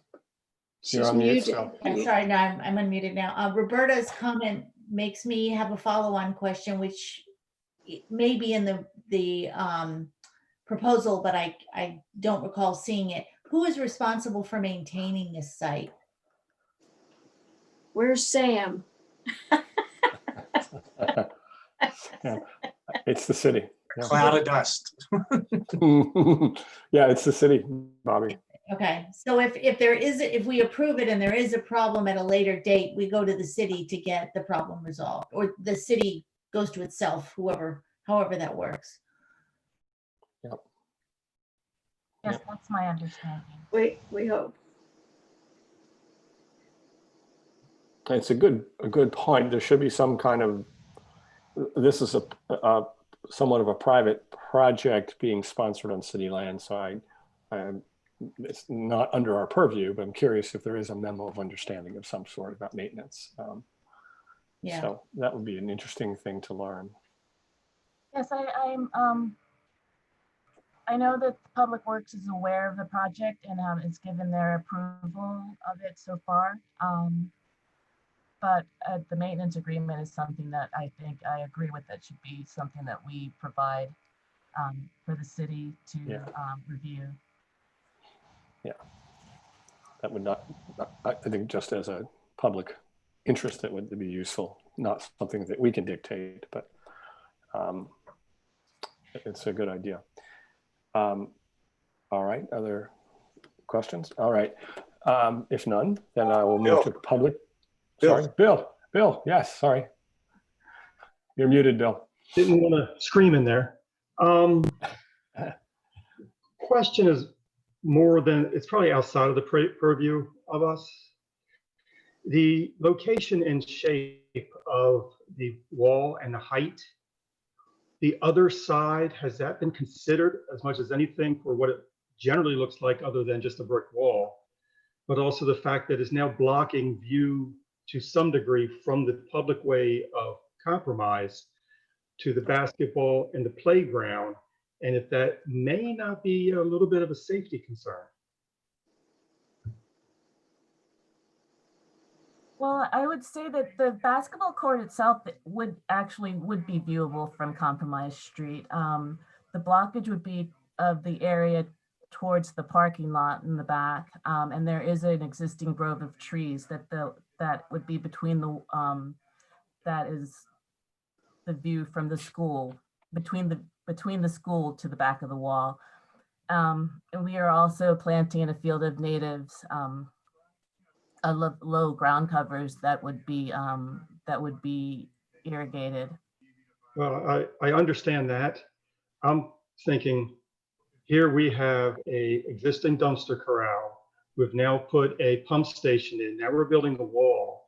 We've enclosed this one little area just in the way I picture it, to where it's now hard to see in if somebody or something couldn't do something that would not be appropriate back there, or even dangerous. Yeah. And unfortunately, I'm thinking more than just graffiti. I think it's probably the retention pond that you're thinking of. If I look at the plan, that's the thing that's mostly concealed. I think it is an interesting idea. I'm not sure I can point to a guideline, again, from our approval point of view. I don't think it has our approval or needs our approval one way or the other on that. Yeah, it does. It's something. It does seem like there are other permits that would be. Yes, and I understand. Would need to address that. I understand that. It's a good point, though. I mean, yeah, I think it's definitely valuable to put into the record to say that, yes, you know, when we see this, this is what we see. I've been around for quite a while, and the playground, originally as designed, was a big problem. And I remember that problem. Yes. And that's why you see what it's very open now. So, all right. Well, thanks for that comment, Bill. Other comments, questions? All right. I will open public testimony and read. We have two comments, one from Historic Annapolis in support. I'll just jump a little bit ahead from the introduction. This is a major component of the desire of the community to provide places for gatherings, both large and small, in the city dock area that are meaningful, contemplative, and inspirational. The proposed concept for this memorial is very much in keeping with the broader goals of the City Dock Action Committee. This location is an anchor site and is situated along Compromise Street, a gateway to the city dock, and is also subject to a great deal of pedestrian traffic. It is set back from the street front to allow a more passive experience. The material selection is compatible with the historic district, is of appropriate scale, and the design elements do not produce a sense of visual clutter. We support the staff recommendation for archaeological monitoring of this high probability area. Thank you. All right. The other also coming from Karen Brown, but with her hat on as the Heritage Commission, a member of the Annapolis Heritage Commission. We have the following comments for consideration. The First Amendment was ratified on December 15th, 1791. We recommend that you include this full date in the text on the plaque. And then there's a spelling error on the recognition plaque, but it sounds like the recognition plaque is still a work in progress.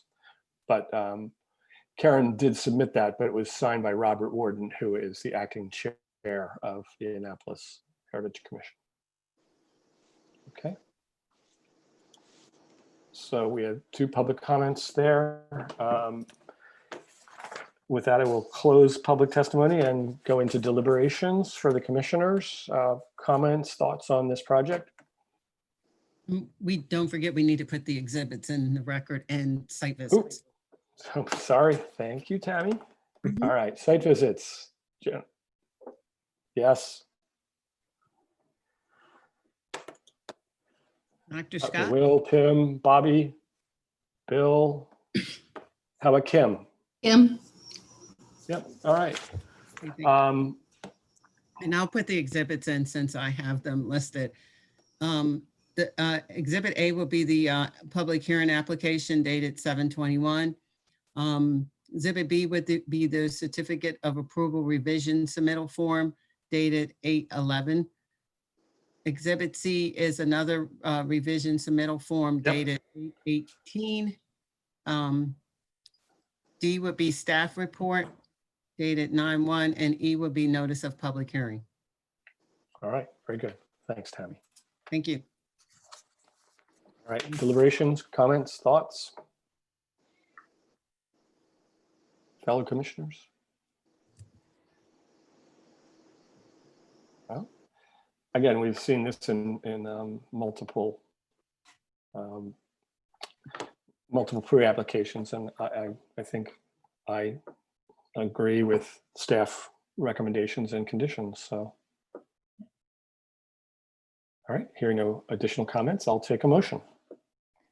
I move that we approve the Guardians of the First Amendment Memorial Project at Newman and Compromise Streets because it complies with a number of guidelines listed in the staff report with the following conditions. The applicant shall provide a sample of the organic lockfoot traffic pathway for review and approval, coordinate archaeological monitoring with the city's consulting archaeologist, and submit a revision form if there are any changes to what is specifically approved with this application.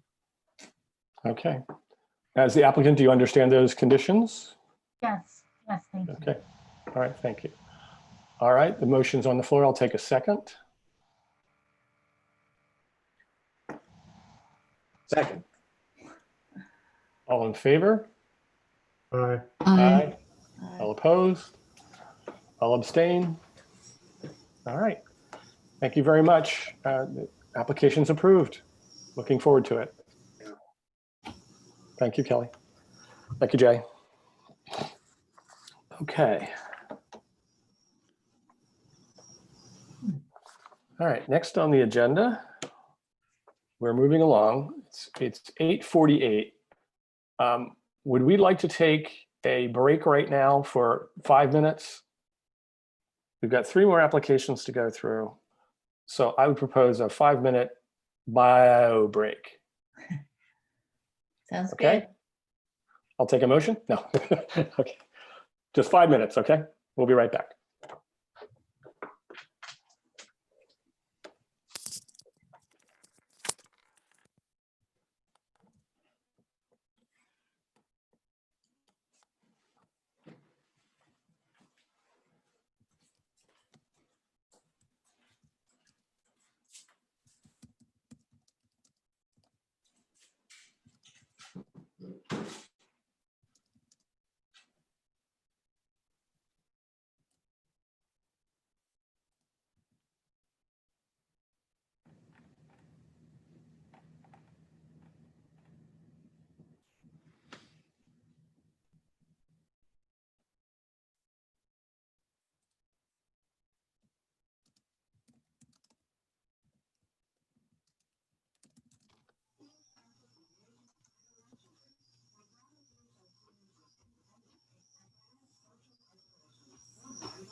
Okay, well, while we're waiting, I'll relate my typical experience at city council meetings. When they go into break, then you see on video everyone wandering around talking to each other. It's like, come on, guys.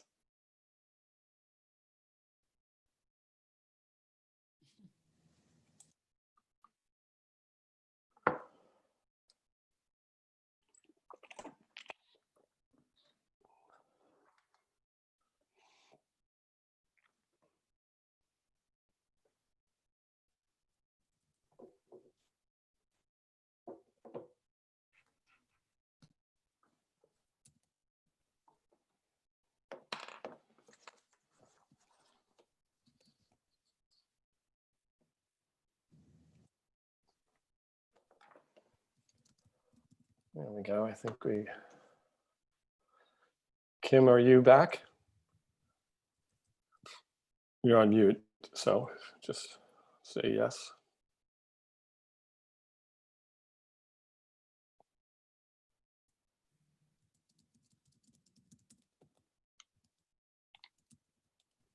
Kim, are you there?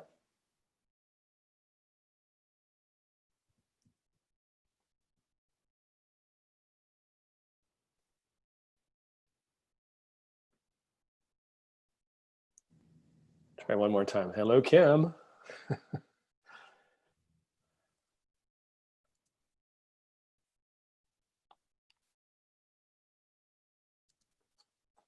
Mr. Chairman, I've sent her 3 requests to unmute, so I'm assuming she's away from her desk. Okay, thanks, Mark. Tim, I'm here. I just, I had undone my mouse and was trying to use my trackpad, which just doesn't seem to work. I'm back. Okay, all right, thanks. All right, we're all back. Thanks, everybody. Okay, next on the agenda is 130 Prince George Street, otherwise known as the Sands House. So I think, Laura, are you here to discuss the project? Tell us what you'd like to know. I am here. I think mainly we're here to discuss that the recommendations were based on. Yes. Actually, I hate to interrupt you, but your project has 2 pieces. One is the HVAC aspect, and the other is the drainage in the site. And I think you're aware that right now tonight we're just going to talk about the HVAC section of the application. And Roberta had mentioned to me as an accommodation, she doesn't want to separate it into 2 applications. So we'll just continue the drainage aspect to a future meeting. Do you understand that and agree? Yes, that's correct. We agree. Yeah, okay. Yeah, we don't need to go through the whole application process again. So we'll continue that aspect, and tonight we'll just talk about HVAC. So, great, thank you. So tell us what you'd like to know. You'd like to tell us. Sure. So it sounds like generally the plan was approved. The consulting architect had comments about the line covers. We had proposed the traditional vinyl line covers and proposed, to sand and paint. His recommendation was to do cedar trim to match the existing wood siding and trim on the house, which we think is a great idea. We're in favor of that. I think that'll look much nicer. We've been trying to get a little bit of clarity on the second part of his comments about the ganging together the exterior line sets. The plan that we proposed really tried to protect the home from the exterior and the interior just by having the line sets only go exactly where the interior units were going to be. We've been kind of looking at it from all angles over the past few days since we got the staff report to see how we could combine the line sets together without causing more disturbance to the interior. I do have, I'm not sure if I'll be able to share my screen. Oh, share content, okay.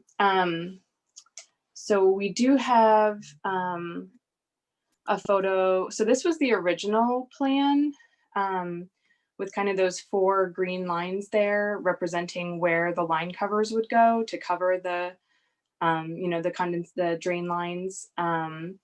And it seems like if we gang them together, then and have like one internal entry point, there will be a lot more disturbance on the interior.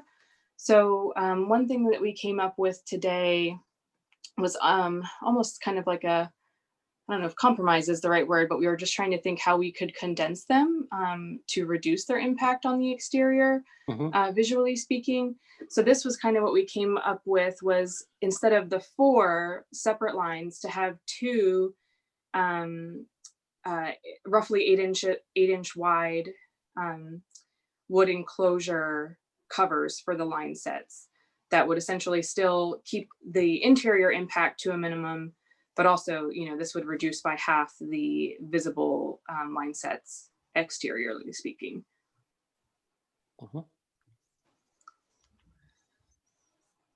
Okay.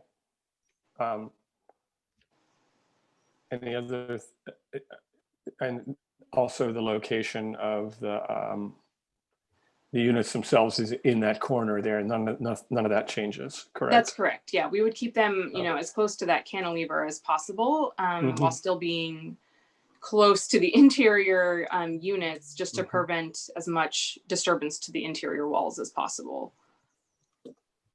Okay, and the 4 that we see here, they be covered with 2 cedar covers. So basically what you're going to see then is a wooden cedar cover, a totally vertical cedar cover.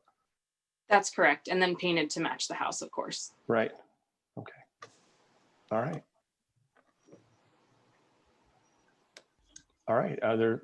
Laura, anything else you'd like us to know right now? And if that's clear, then we can ask Nope, her. that was all. Thank you. All right. Thank you.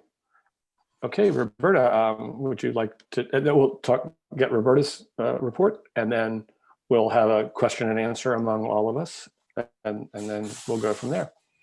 We do have public testimony on this, and okay. Okay, how many people did site visits? Tim did. I did too. Tim did, Will did, Bobby did not. And exhibits accepted into the record. Tammy, what do you have? Just a second. A would be the HPC public hearing application dated 7/20. B is the HPC certificate of approval revision submittal form dated August 5th. Another revision submittal form dated 7/30. Staff report is D. E would be the notice of public hearing. F would be email from Roberta Lehner dated 8/25. G would be email from Roberta Lehner dated 7/30.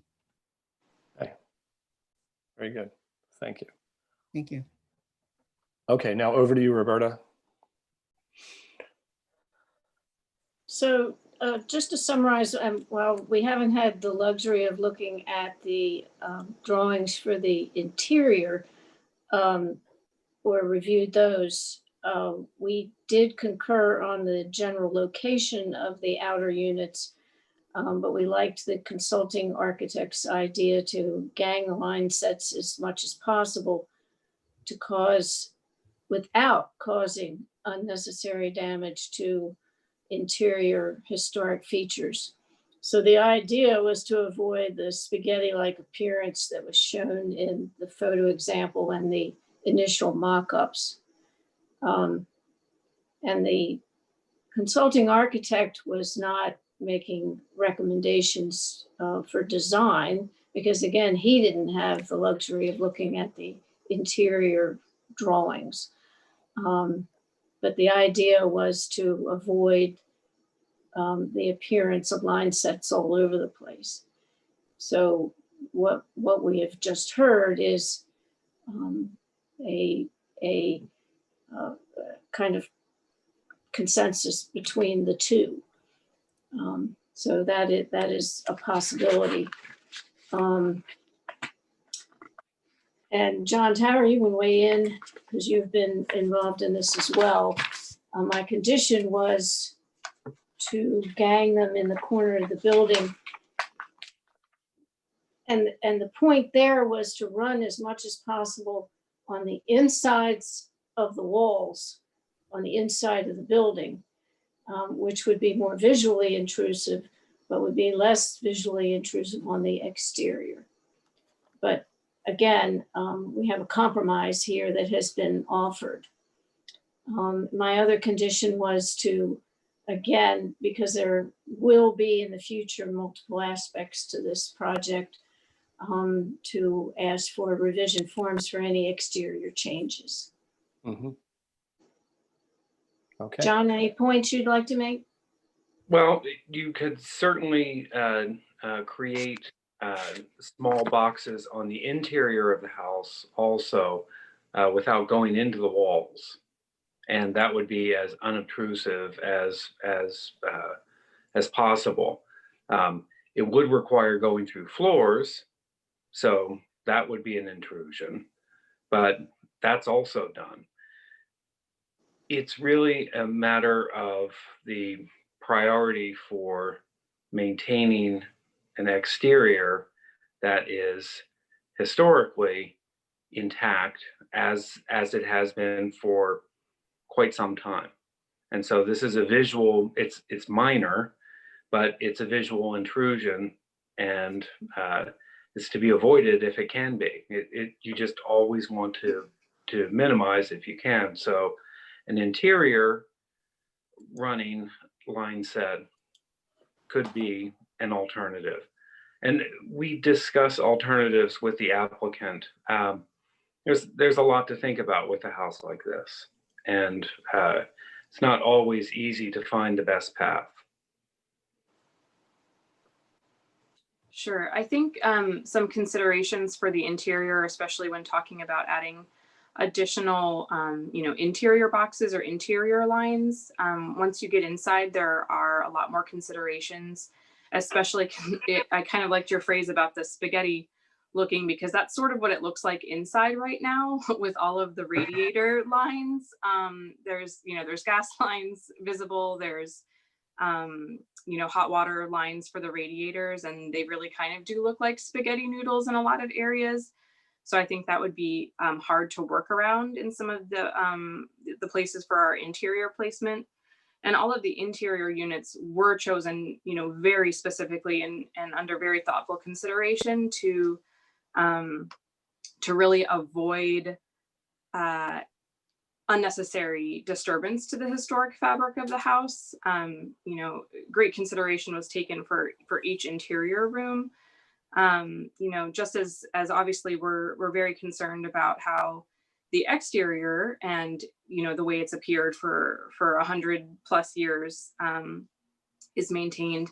Inside there's obviously the consideration of a lot of failing plaster that we're going to have to disturb. And I'm afraid if we start punching a little bit bigger hole here and a little bit bigger hole there, what's going to crumble? We don't know exactly what's behind those walls.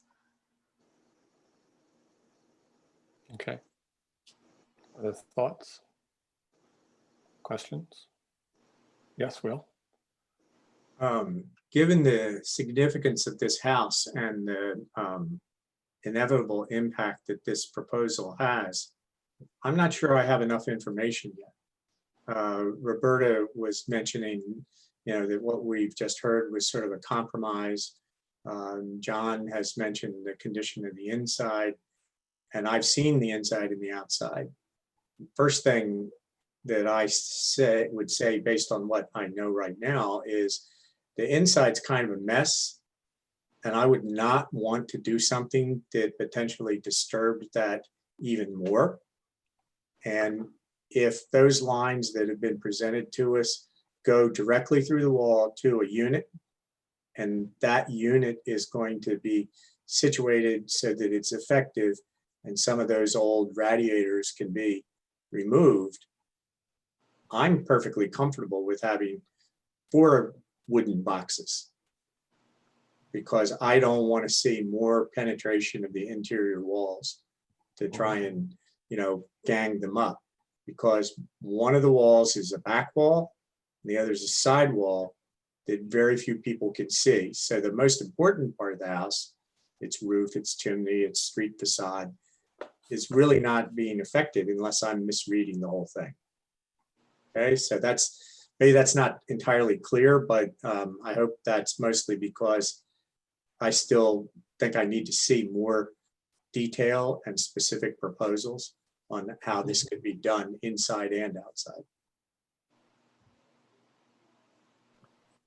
Well, Yeah, unfortunately, we're our getting a little- purview is not exterior, Yeah. so, you know. We're getting a little bit more into deliberation there. That's fine, Will, but I get what you're saying. But as Roberta was just about to say, unfortunately, we actually have to be blind to a certain extent unless there's public safety issues with structure on the interior. But I understand your point. Yeah, my main point is I need more information. Also, just to reiterate that, the Maryland Historical Trust has also very carefully reviewed our plans and given full approval with no conditions based on the plans that we submitted to them. Yes, understood. And Tim, this is Rich Nelson. If I could comment too, just to what Will had just said, in speaking with the HVAC contractor this morning, he basically said that doing it with the 2 boxes would minimize, he'd do everything through the attic. So two would be very, very minimally intrusive to the interior. So when you're saying, I'm again here, I think with Will, I'm a little confused when you say 2. We have two boxes on the exterior, but there are 4 lines, 2 in each. Correct. All right, so it's 4 lines enclosed in 1 box on the older part of the house and 1 box on the newer part of the newer from 1903. Correct. So okay, so it's 4 lines inside 2 boxes that are built to cover the lines. Correct, and that would be accomplished by going up into the attic and running the line from the unit down. Correct. Down. Yes. So they go higher on the wall. They go up to the eave. See, this is the kind of drawing I think we need to go up to the eave. No, the units would. No, it would just be running the line sets inside to go outside, up through the attic and then out to the chase. Again, I'm just asking, on the exterior, with that box that we're talking about running on the exterior wall, would it go all the way up to the eave? I think it would stop at the site of the interior unit. The penetrant. Okay. All right. So it would not go to the eave. All right. So then I'm confused again. We mentioned the attic. I'm sorry, Rich just mentioned the going up to the attic and then down. So the floor of the attic would be, so it wouldn't go all the way up to the roof line. It would just go up to the, correct. All right. Okay. I'm getting a visual here, I guess. Yeah, Bill. So the attic is actually, you could stand in it. If you went up to the top, it's got it's an unfinished space. Yep. So it would start coming out probably 8 feet from the roof line. If I may. See. Yes. Well, it looks like one of them goes to the eave and the other doesn't. So This was our original drawing. yes. And then what we tried to come up with today to see how much we could gang those lines together. Unfortunately, this one actually doesn't show exactly where it stops just due to the angle of the photo. But my understanding is that it just stops right where the interior unit is up on that 3rd floor. Kind of like the prior photograph you showed. Yes, yes. If I can ask, please. The steam lines, where's the boiler for the steam lines currently sitting? In the basement? It's in the boiler room to the rear of the house, to the rear of the 1903 edition. How do the boiler steam lines get to the upper floors? What basically, I guess what I'm asking is, could these refrigerant lines literally follow the path of the existing hot water, the steam lines in the house? And if I'm understanding right, those steam lines are going to be going away. No, all the radiators are remaining. They're all remaining. Okay. Yeah, we're really not asking to affect hardly anything on the interior. We're making very little changes to the interior, and everything is staying as is essentially. And I need to caution us that whatever happens on the interior is MHT has an easement. I understand we have nothing on that, but it's a matter of understanding why we have to have it on the exterior, Right. opposed to the interior. If we said no to the exterior, they're going on the interior, I assume. But I wouldn't want to force that in a situation that's just going to make it worse for everybody. Well, the exterior units have to go outside, and there have to be drain lines that go to them. The compressors have to be outside, but the lines themselves running up to the condensers, the fans, they would be on the inside, would they not? So we're talking about two separate sections here. So it's how do we get the lines from the compressors on the outside into the building and up into the interior units? Right. Rather than having what looks like right now would be basically a pilaster on the side of the building to enclose these lines, could we do something that actually works with the junctures in the building? In the photo you currently have up, there's a second floor projection. Could we place it tight to that so it actually looks like it's an architectural element that works with that projection? So it's not quite. Yes, we could definitely do that. Yeah. Is there a way? So Bill, you're saying, for instance, the one on the right, slide it over so it is abutting the projection? The one on the right, I think we have wind. The image I'm looking at, the one on the right. The left. I'm sorry, I meant the left. One on the left, we brought it over, brought that pilaster piece up underneath that box, so it looks like it's actually perhaps even considered a structural element in itself, even though it's going to be extremely small, it'll be rather flat, and then bring it again straight on up along the side to where it has to get to, so it works with that element. Now you've divided that element off. What we have added isn't to itself, isn't just a stuck-on piece. It actually works with what's existing. Then if we can find a similar location for the other two, where yes, it's a modification of the elevation, but at least it works and doesn't look tacked on. And the wood box, the theater on there, it's all great to work toward, but that next step of working with the forms of the elevation of the building itself. Am I being too confusing? No, actually, I think you're recommending some aspects from a guidelines point of view that make the existing less intrusive on the existing structure. So it's important for us to understand which guideline we're talking about here and not tell the applicant how to design their project. No, and I'm not sure what guideline I'm Well, I think we can go look at that, but I think the applicant might be willing, if I just heard, to slide the one on the left over to abut it so that it's less tacked on. Am I hearing that from the applicant?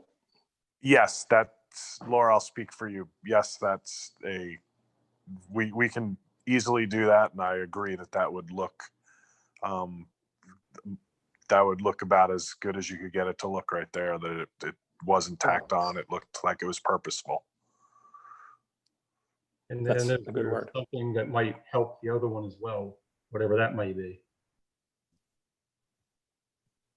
The other one seems a little more problematic to me, but if the applicant is willing to work on that, I think that would be useful. All right, so we're mixing kind of questions and for the applicant and Roberta. Roberta, what are your thoughts on this idea to possibly shift the location of this just so it doesn't look tacked on?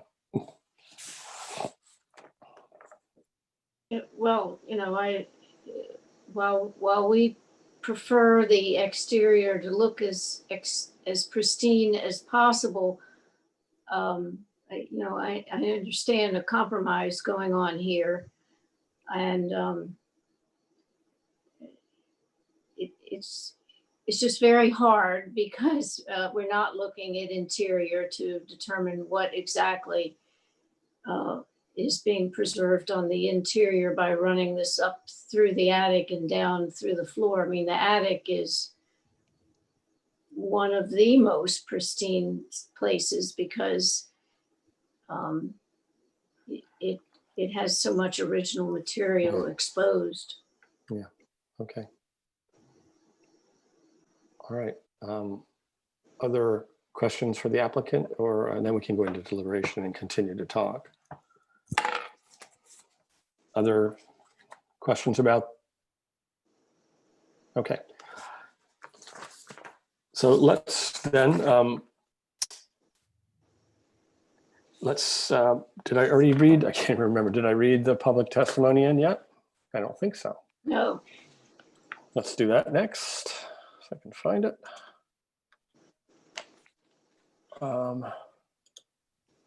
She can stop on sharing her screen, I think, at this point.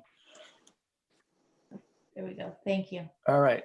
So we have a comment from Historic Annapolis. On behalf of Historic Annapolis, please consider our comments in support of the application for the installation of a mini split system at the Sands House. Historic Annapolis has worked with Bay Heating for several of our properties over the years, and we have the same type of system at the Shiplap House, which is comparable to the Sands House in terms of age and vintage. It's an efficient system and less damaging to historic fabric. Having spoken to the applicants and worked closely with them throughout the property transfer, we know the applicants have conscientiously considered alternatives and are very sensitive to the high level of historic integrity of the building. We support the application with the conditions provided by staff and the consulting architect. Thank you for the opportunity to comment. Okay. That's the only comment we received. All right, and close public comment. And now let's deliberate. What are our thoughts about what we have been kicking around as alternatives and next steps?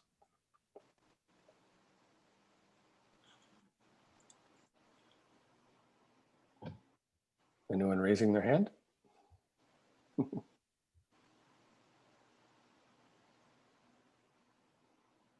Well, I'll comment. Oh, go ahead, Will. No, you go ahead. If you had something you were going to say. No, I appreciate both sides of this discussion, and I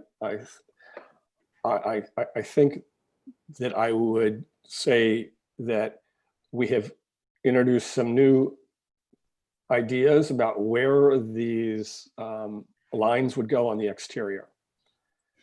And right now, the drawings that we have, to echo what Will said, I'm not sure I have the information about exactly where they are. I mean, we're kind of used to getting a drawing, a plan, elevation with exact dimensions and locations on an elevation. And first of all. Second of all, now we've introduced some new ideas, which apparently I would say the applicant is willing to change and improve.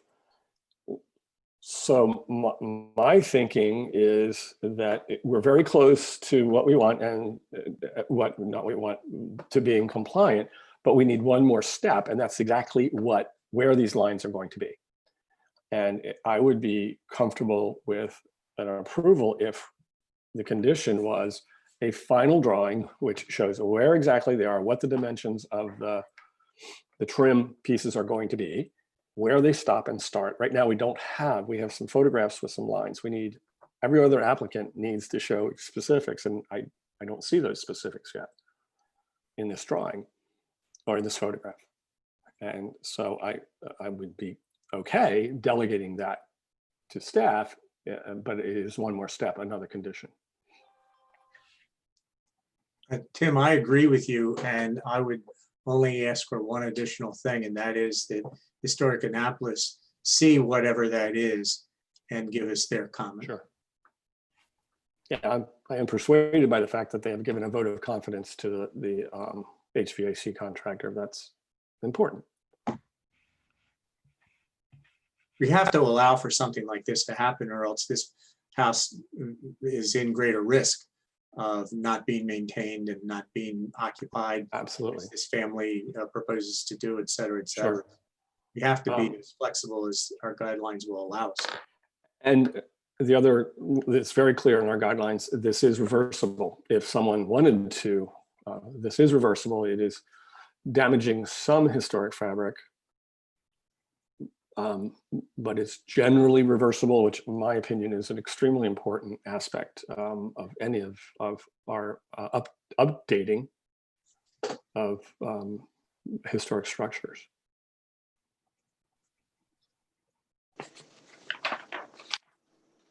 Bobby, thoughts?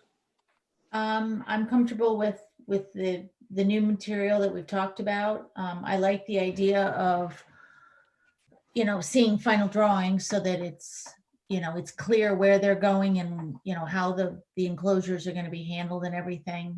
I like the idea of the suggestion that Bill made, moving it closer to an existing architectural element of the house, so that, as you said, it looks more purposeful. I don't know. I'm hesitant to say that too strongly, because as we've all said, we don't know when we tell them something on the outside, we don't know the impacts that's going to have on the inside. So I want to be sensitive to that. Yeah.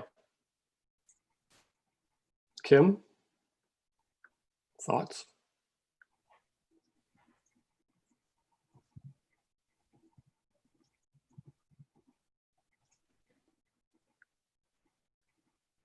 Or Bill? Nothing else I haven't already caused trouble with. No, it's not causing trouble. No, we It's need it's deliberation.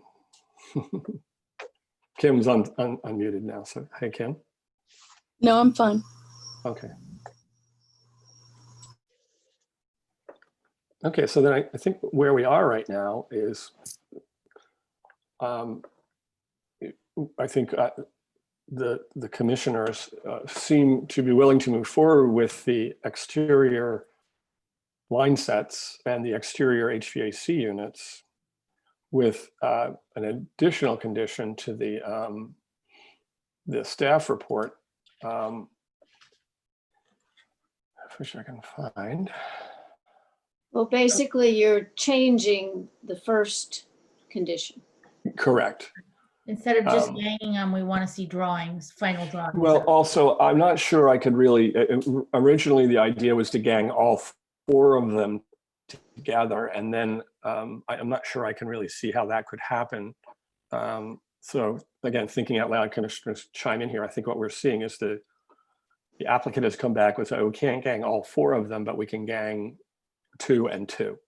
Right.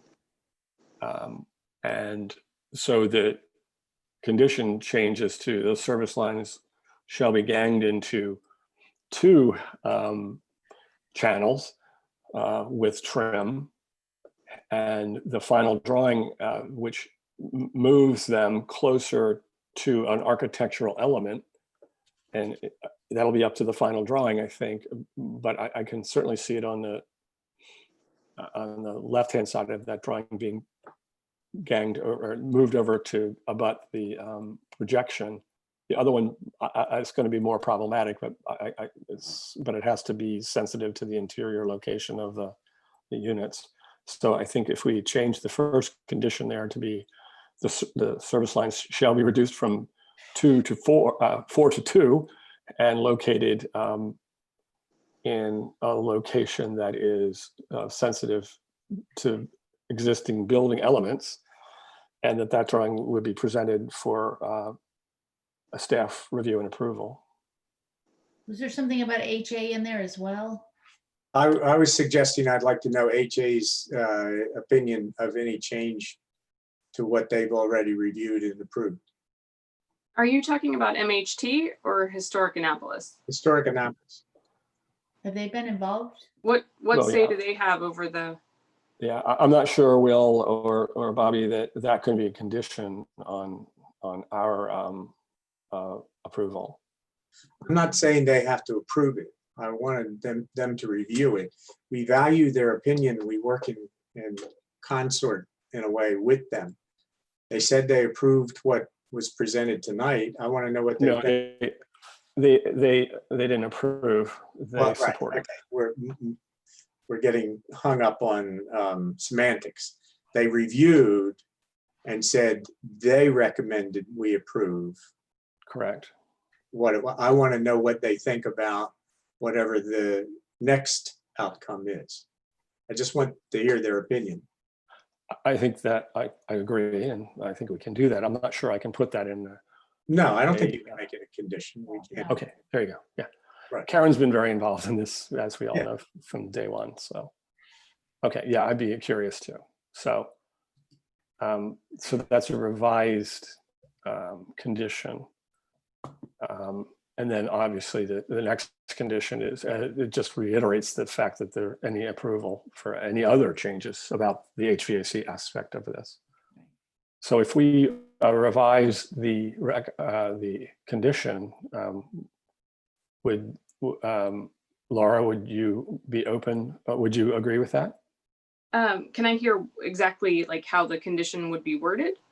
Yeah, I'll try and repeat it again. We do this a lot sometimes. So luckily Bobby is good at taking notes. So the service lines will be reduced from 4 to 2 and located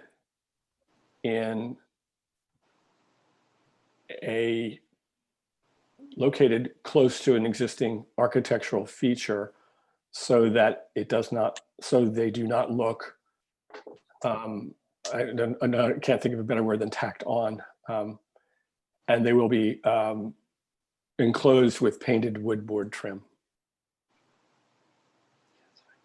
So I think that all sounds good, except, you know, and I do wish that, you know, Bay could be here tonight to specifically speak on why the particular locations were chosen for the exterior units to not go directly underneath that cantilever there, because then essentially what you're going to have is what in my opinion might look a little bit more like a, you know, spaghetti map there of, you know, if the line sets are directly under the cantilever, there's going to have to be kind of like a Y shape of line Right, sets no, coming out from underneath it.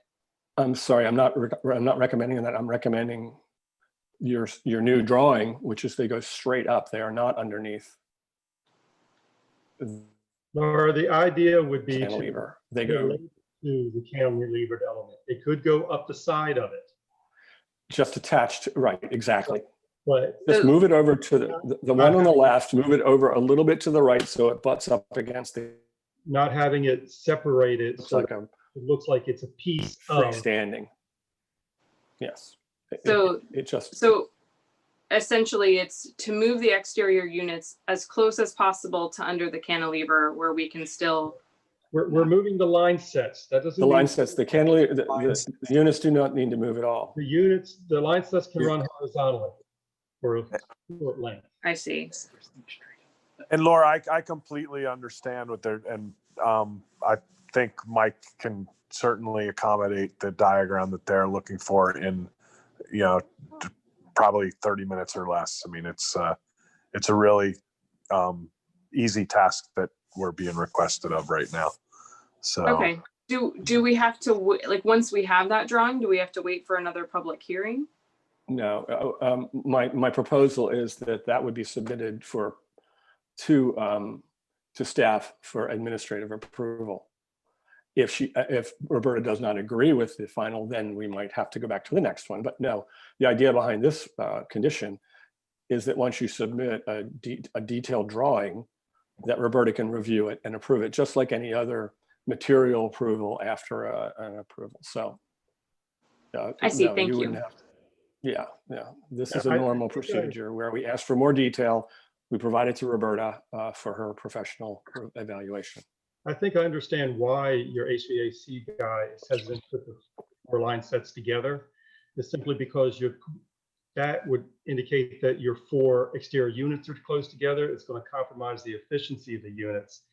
And you will still have a spaghetti going horizontal to get to one vertical run. It will be cleaner by keeping the 2 apart, which is what he has done. Yeah, I understand the need for 2 as opposed to just 1, personally.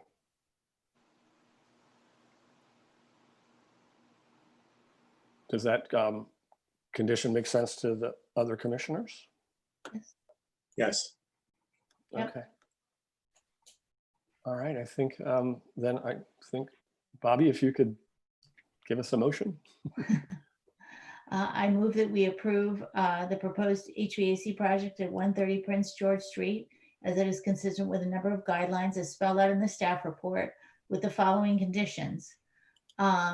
Regarding the service lines for the outdoor units, they will be consolidated from 4 lines to 2 and located in wood-covered enclosures situated as close to existing building elements as possible. These drawings will be submitted to staff for review and approval. They shall also submit an HPC revision form for any exterior changes that are not specifically approved with this application. Okay, second? Second. All in favor? Aye. Aye. Aye. All opposed? All abstain? Okay, Thank you So- all very much for your time. thank you for your time, and you can work with Roberta as to when that drawing can be submitted. And I know you're eager to get going, so Great. Thank you very much. thank you. And we'll see you again in next month or the following month. Yes, I hope so. Thank you. Take care. All right. Next item on the agenda is 3 Cathedral Street. So it looks, Jennifer, Yes, sir, present. present. Would you like to tell us what you'd like us to know about your project? We realize that it's an after the fact approval for a variety of things. So just go ahead and tell us about your project. Yes, sir. So to begin with the doors, Kathy, the homeowner, had hired an original architect. He left off specific information and detail that Kathy had requested from the very beginning of hiring him. At some point, her previous architect got hit with a stop work order, prompting her to move on from him and along with us as a company. We began our work just kind of piggybacking off what we had already drawn up and what had been approved. We came to a stop when some French doors were brought into conversation. Kathy had expressed how serious these doors were to her and how much she truly desired them from the very beginning. Our project manager, Jason and Rich, we all put our heads together, got these doors on site, and our project manager at the time was not specifically familiar with what was on that, more specifically that the doors were left off of our approval. So that is when it became to the attention of John and Roberta, and we began the process of our stop work order that we received earlier this year. We had some conditions to be met in order to relieve ourselves of the stop work order, like covering line sets with cedar blocks. We also had some issues regarding our foundation. The house was askew. So in order to bring it up and level, we had done some foundation repairs, which were also left off of the HPC approval. John and I had a site visit with Kathy earlier this year discussing what had already taken place and what needed to be done in order to make that align with HPC's guidelines. Parging the existing foundation to make it minimally visible was one of them. We Have also, as of today, completed the cedar blocking around the line sets that John had requested. Another being we had to have the permit moved from her previous architect into our company name, as well as the HPC approval, which has all been taken care of. We have sourced doors that would be HPC compliant and would now like to proceed with installing them and getting Miss Kathy Diadamo into living conditions in her home, which she currently does not have. She's living in very, very poor living situations, does not have a kitchen or any really functioning rooms in her house besides her bedroom and a bathroom. So we would really just like to bring this house to a livable stance for Miss Kathy and get her the doors that she desired at the very beginning of her purchasing this home when moving to Annapolis. If Jason or Rich would like to add anything, please feel free. This is Rich, and the only thing I'd like to add is for the foundation repairs were they were required when the inspector came in and saw the condition of the house was leaning and the foundation was basically non-existent. They had required us to hire a structural engineer and to repair the foundation. So that's the only thing I'd like to add, Jen. Thank you. Okay. Let's, John actually wrote this staff report. We'll have a back and forth discussion among the commissioners and the applicant and staff. So John? Well, the house is a late 19th century vernacular. And as I stated in the staff report, there's very little on the exterior that's original.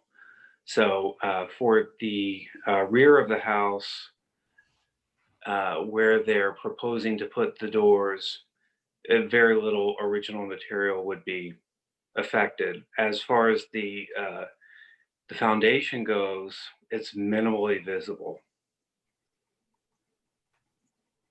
Okay.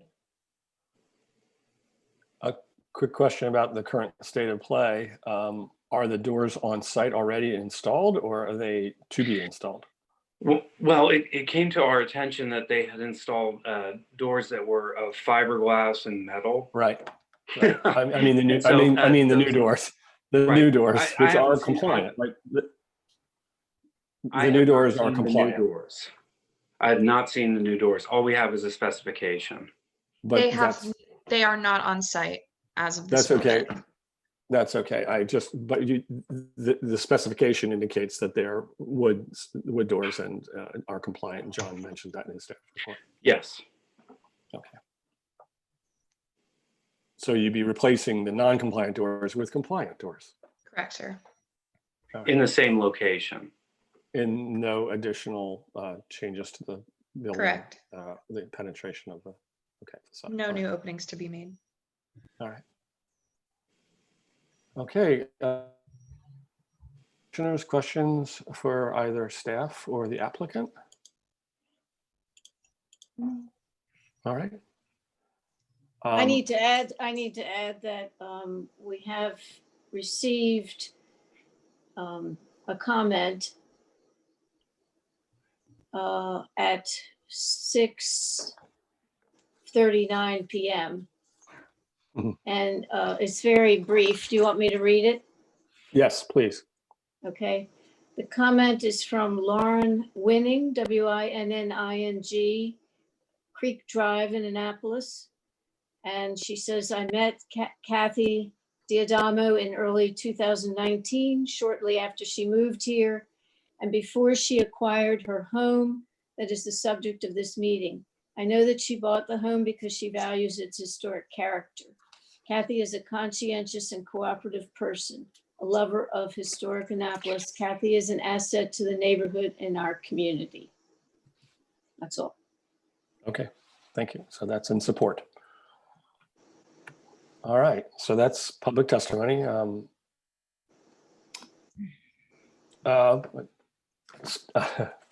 Tammy's just about to ask me, site visits? Yes. Yes. Is that Again, everyone? wonderful. Let me go back here. Site visits, yes, for me. No. Bobby's and said, no, Will, Not for me. I Okay. missed that one. I did. Okay. And then Tammy, can you read the exhibits into the record?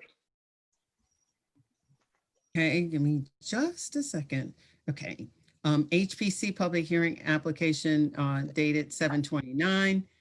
Another one dated 7/13 is B. C is the staff report and D is the notice of public hearing. All right. Very good. Okay. So having closed public hearing, now deliberation, I think we already, any other deliberation that we need to discuss here? All right. Then I will take a motion. Sorry, I got lost. Hang on one sec. Too many things in the folder. I know I had them lined up across the top of, but it never seems to be where I SDI. expect it to be. I recommend after the fact approval for the proposed project because it is consistent with Secretary of the Interior's standards as mentioned in the staff report. Let's see. Am I in the right one? What's our address? 3 Cathedral, right? Yes, correct. Yeah, I thought I was reading the wrong one for a minute. I apologize. Nope. With no, the you're good. following conditions, applicant shall submit specifications for parging material and any additional brick paving, and also arrange for a site visit as work commences to ensure the technique will match the color, texture, and tooling of the parging mortar. Applicant shall submit a HPC revision review for staff for any exterior changes not specifically mentioned with this application, and applicant shall file a building permit and schedule all required inspections. Okay, as the applicant, are those conditions okay with you? You can comply? Yes, I may. All right. All right, I'll take a second. Second. All right, all in favor? Aye. All opposed? All abstain? Okay, thanks. You're approved. Thank you very much. To continue with the project and hopefully get Kathy into a real habitable house. Question for Roberta and John. When would we be able to commence work once again? You know, I don't know exactly, but put it this way. This is the part that I don't know, Jen. We can process the certificate fairly quickly. I don't know where you are with your building permit. Okay, I can speak And so to. we could talk tomorrow, or you could speak to, I think it's Steve, your building inspector. Steve Andrews. Mm-hmm. Or is it Henry? I don't know, but I don't know if there are issues surrounding that because I haven't seen anything in eTrackit related to the foundation inspection. So if all of that is in your permit, that's great. If it's not, it needs to be in your permit, and we can move forward from there. Wonderful. All righty. I look forward to speaking to you tomorrow. Okay, very good. Thank you. Thank you. Good night, everybody. Thank you. Good night. Okay. Next on the agenda is 3 Shipwright Harbor. Alex, I see is on the line here. So Yes, Alex, sir. would you please explain your project to us? Okay, we got a call from the homeowner last year with regards to a leak that he had on his roof. This was the asphalt shingle section of the roof. Back in 2011, we replaced other sections of the roof on the house and other outbuildings on the property with a standing seam metal roof that was approved by the HPC application prior to the roof replacement. When we got called for this roof replacement, as it was leaking and in in need of immediate repairs. Part of our contractual obligations was that the homeowner was to get the approval through the HPC as well as the permits. And we proceeded with replacing the roof to the standing seam roof that actually matches the existing structures on the home.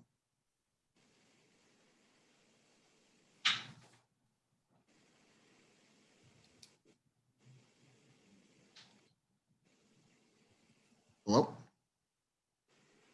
Yeah. Tim, you're muted. I'm muted. I thought you love it. You're muted. You're muted. Oh, sorry. Just a question for Alex. So, yes, sir. Why did you? I'm just curious. But you've worked in the historic district for quite a while, and why did you not actually go ahead and submit the approval? Why did you not submit the approval before the work? So in our part of our contract was that the homeowner was to submit approval. They actually did submit approval. We showed that they had an actual approval submitted, but I didn't see anything returned back from it. You're right. We probably should have requested further documentation prior to proceeding. As the roof was leaking, that was one of our priorities, was to make sure that leak was taken care of ahead of time. All right. So as you know, you do a lot of work in the historic district, so you know the drill. So yes, sir. Okay, so staff report, Roberta, and then we can have a conversation. So this work can be reviewed from a lenient standard of review because the house is considered non-contributing. It's not a historic house. It's not contributing to the historic district.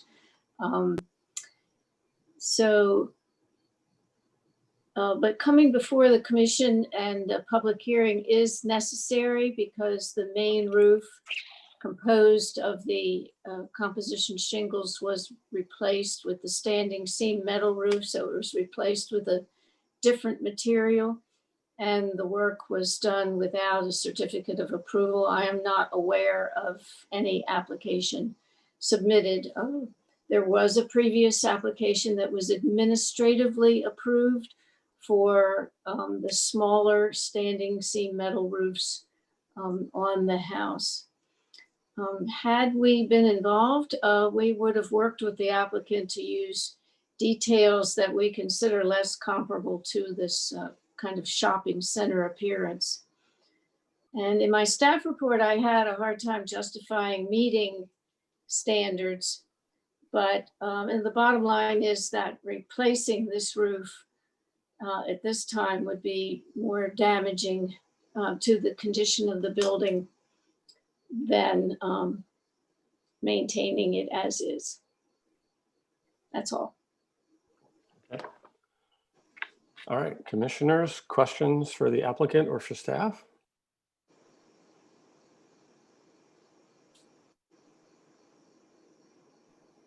All right. I think that what my view is, okay, that'll be deliberations. There was no public testimony on this. No. So I'll close that and open deliberations. Thoughts, deliberations? I think that the condition that Roberta put in her staff report, that the homeowner should understand, as should anyone in this area that comes across this project, that this does not set a standard for future roof installations. Because I know how careful and precise we are when we deal with the subject of standing seam metal roofs. Mm-hmm. Yeah, so. I agree. And yeah, I agree. And perhaps we can have a conversation at a later time about exactly what we mean when we say that, so that we can provide standards to contractors in terms of scale and size. And I'm persuaded by Roberta's point that there were other sections of this building that were already approved. So consistency with those is important. So I'm persuaded by the staff report myself. Other commissioners? And we have to put the exhibits in. Darn, I'll never learn. Site visits, I did not site visit. Anyone site visit this one? I did No, not. okay. No, I missed all right. it. And then exhibits, Tammy.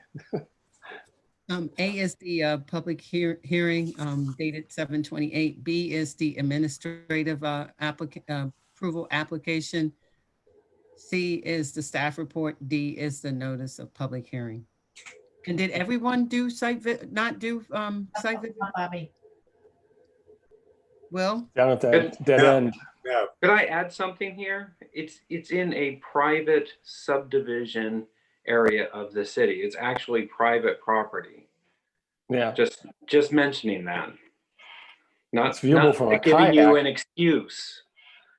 well, No, I'm you can gonna, see it from a since you kayak. mentioned that, John, I'm gonna mention that when I see something that's happened and I see a good staff report that explains what happened, there was nothing I thought I needed to see. Yeah. Again. Should I All say right, here? so Here? I'll take exactly. I'll take a motion.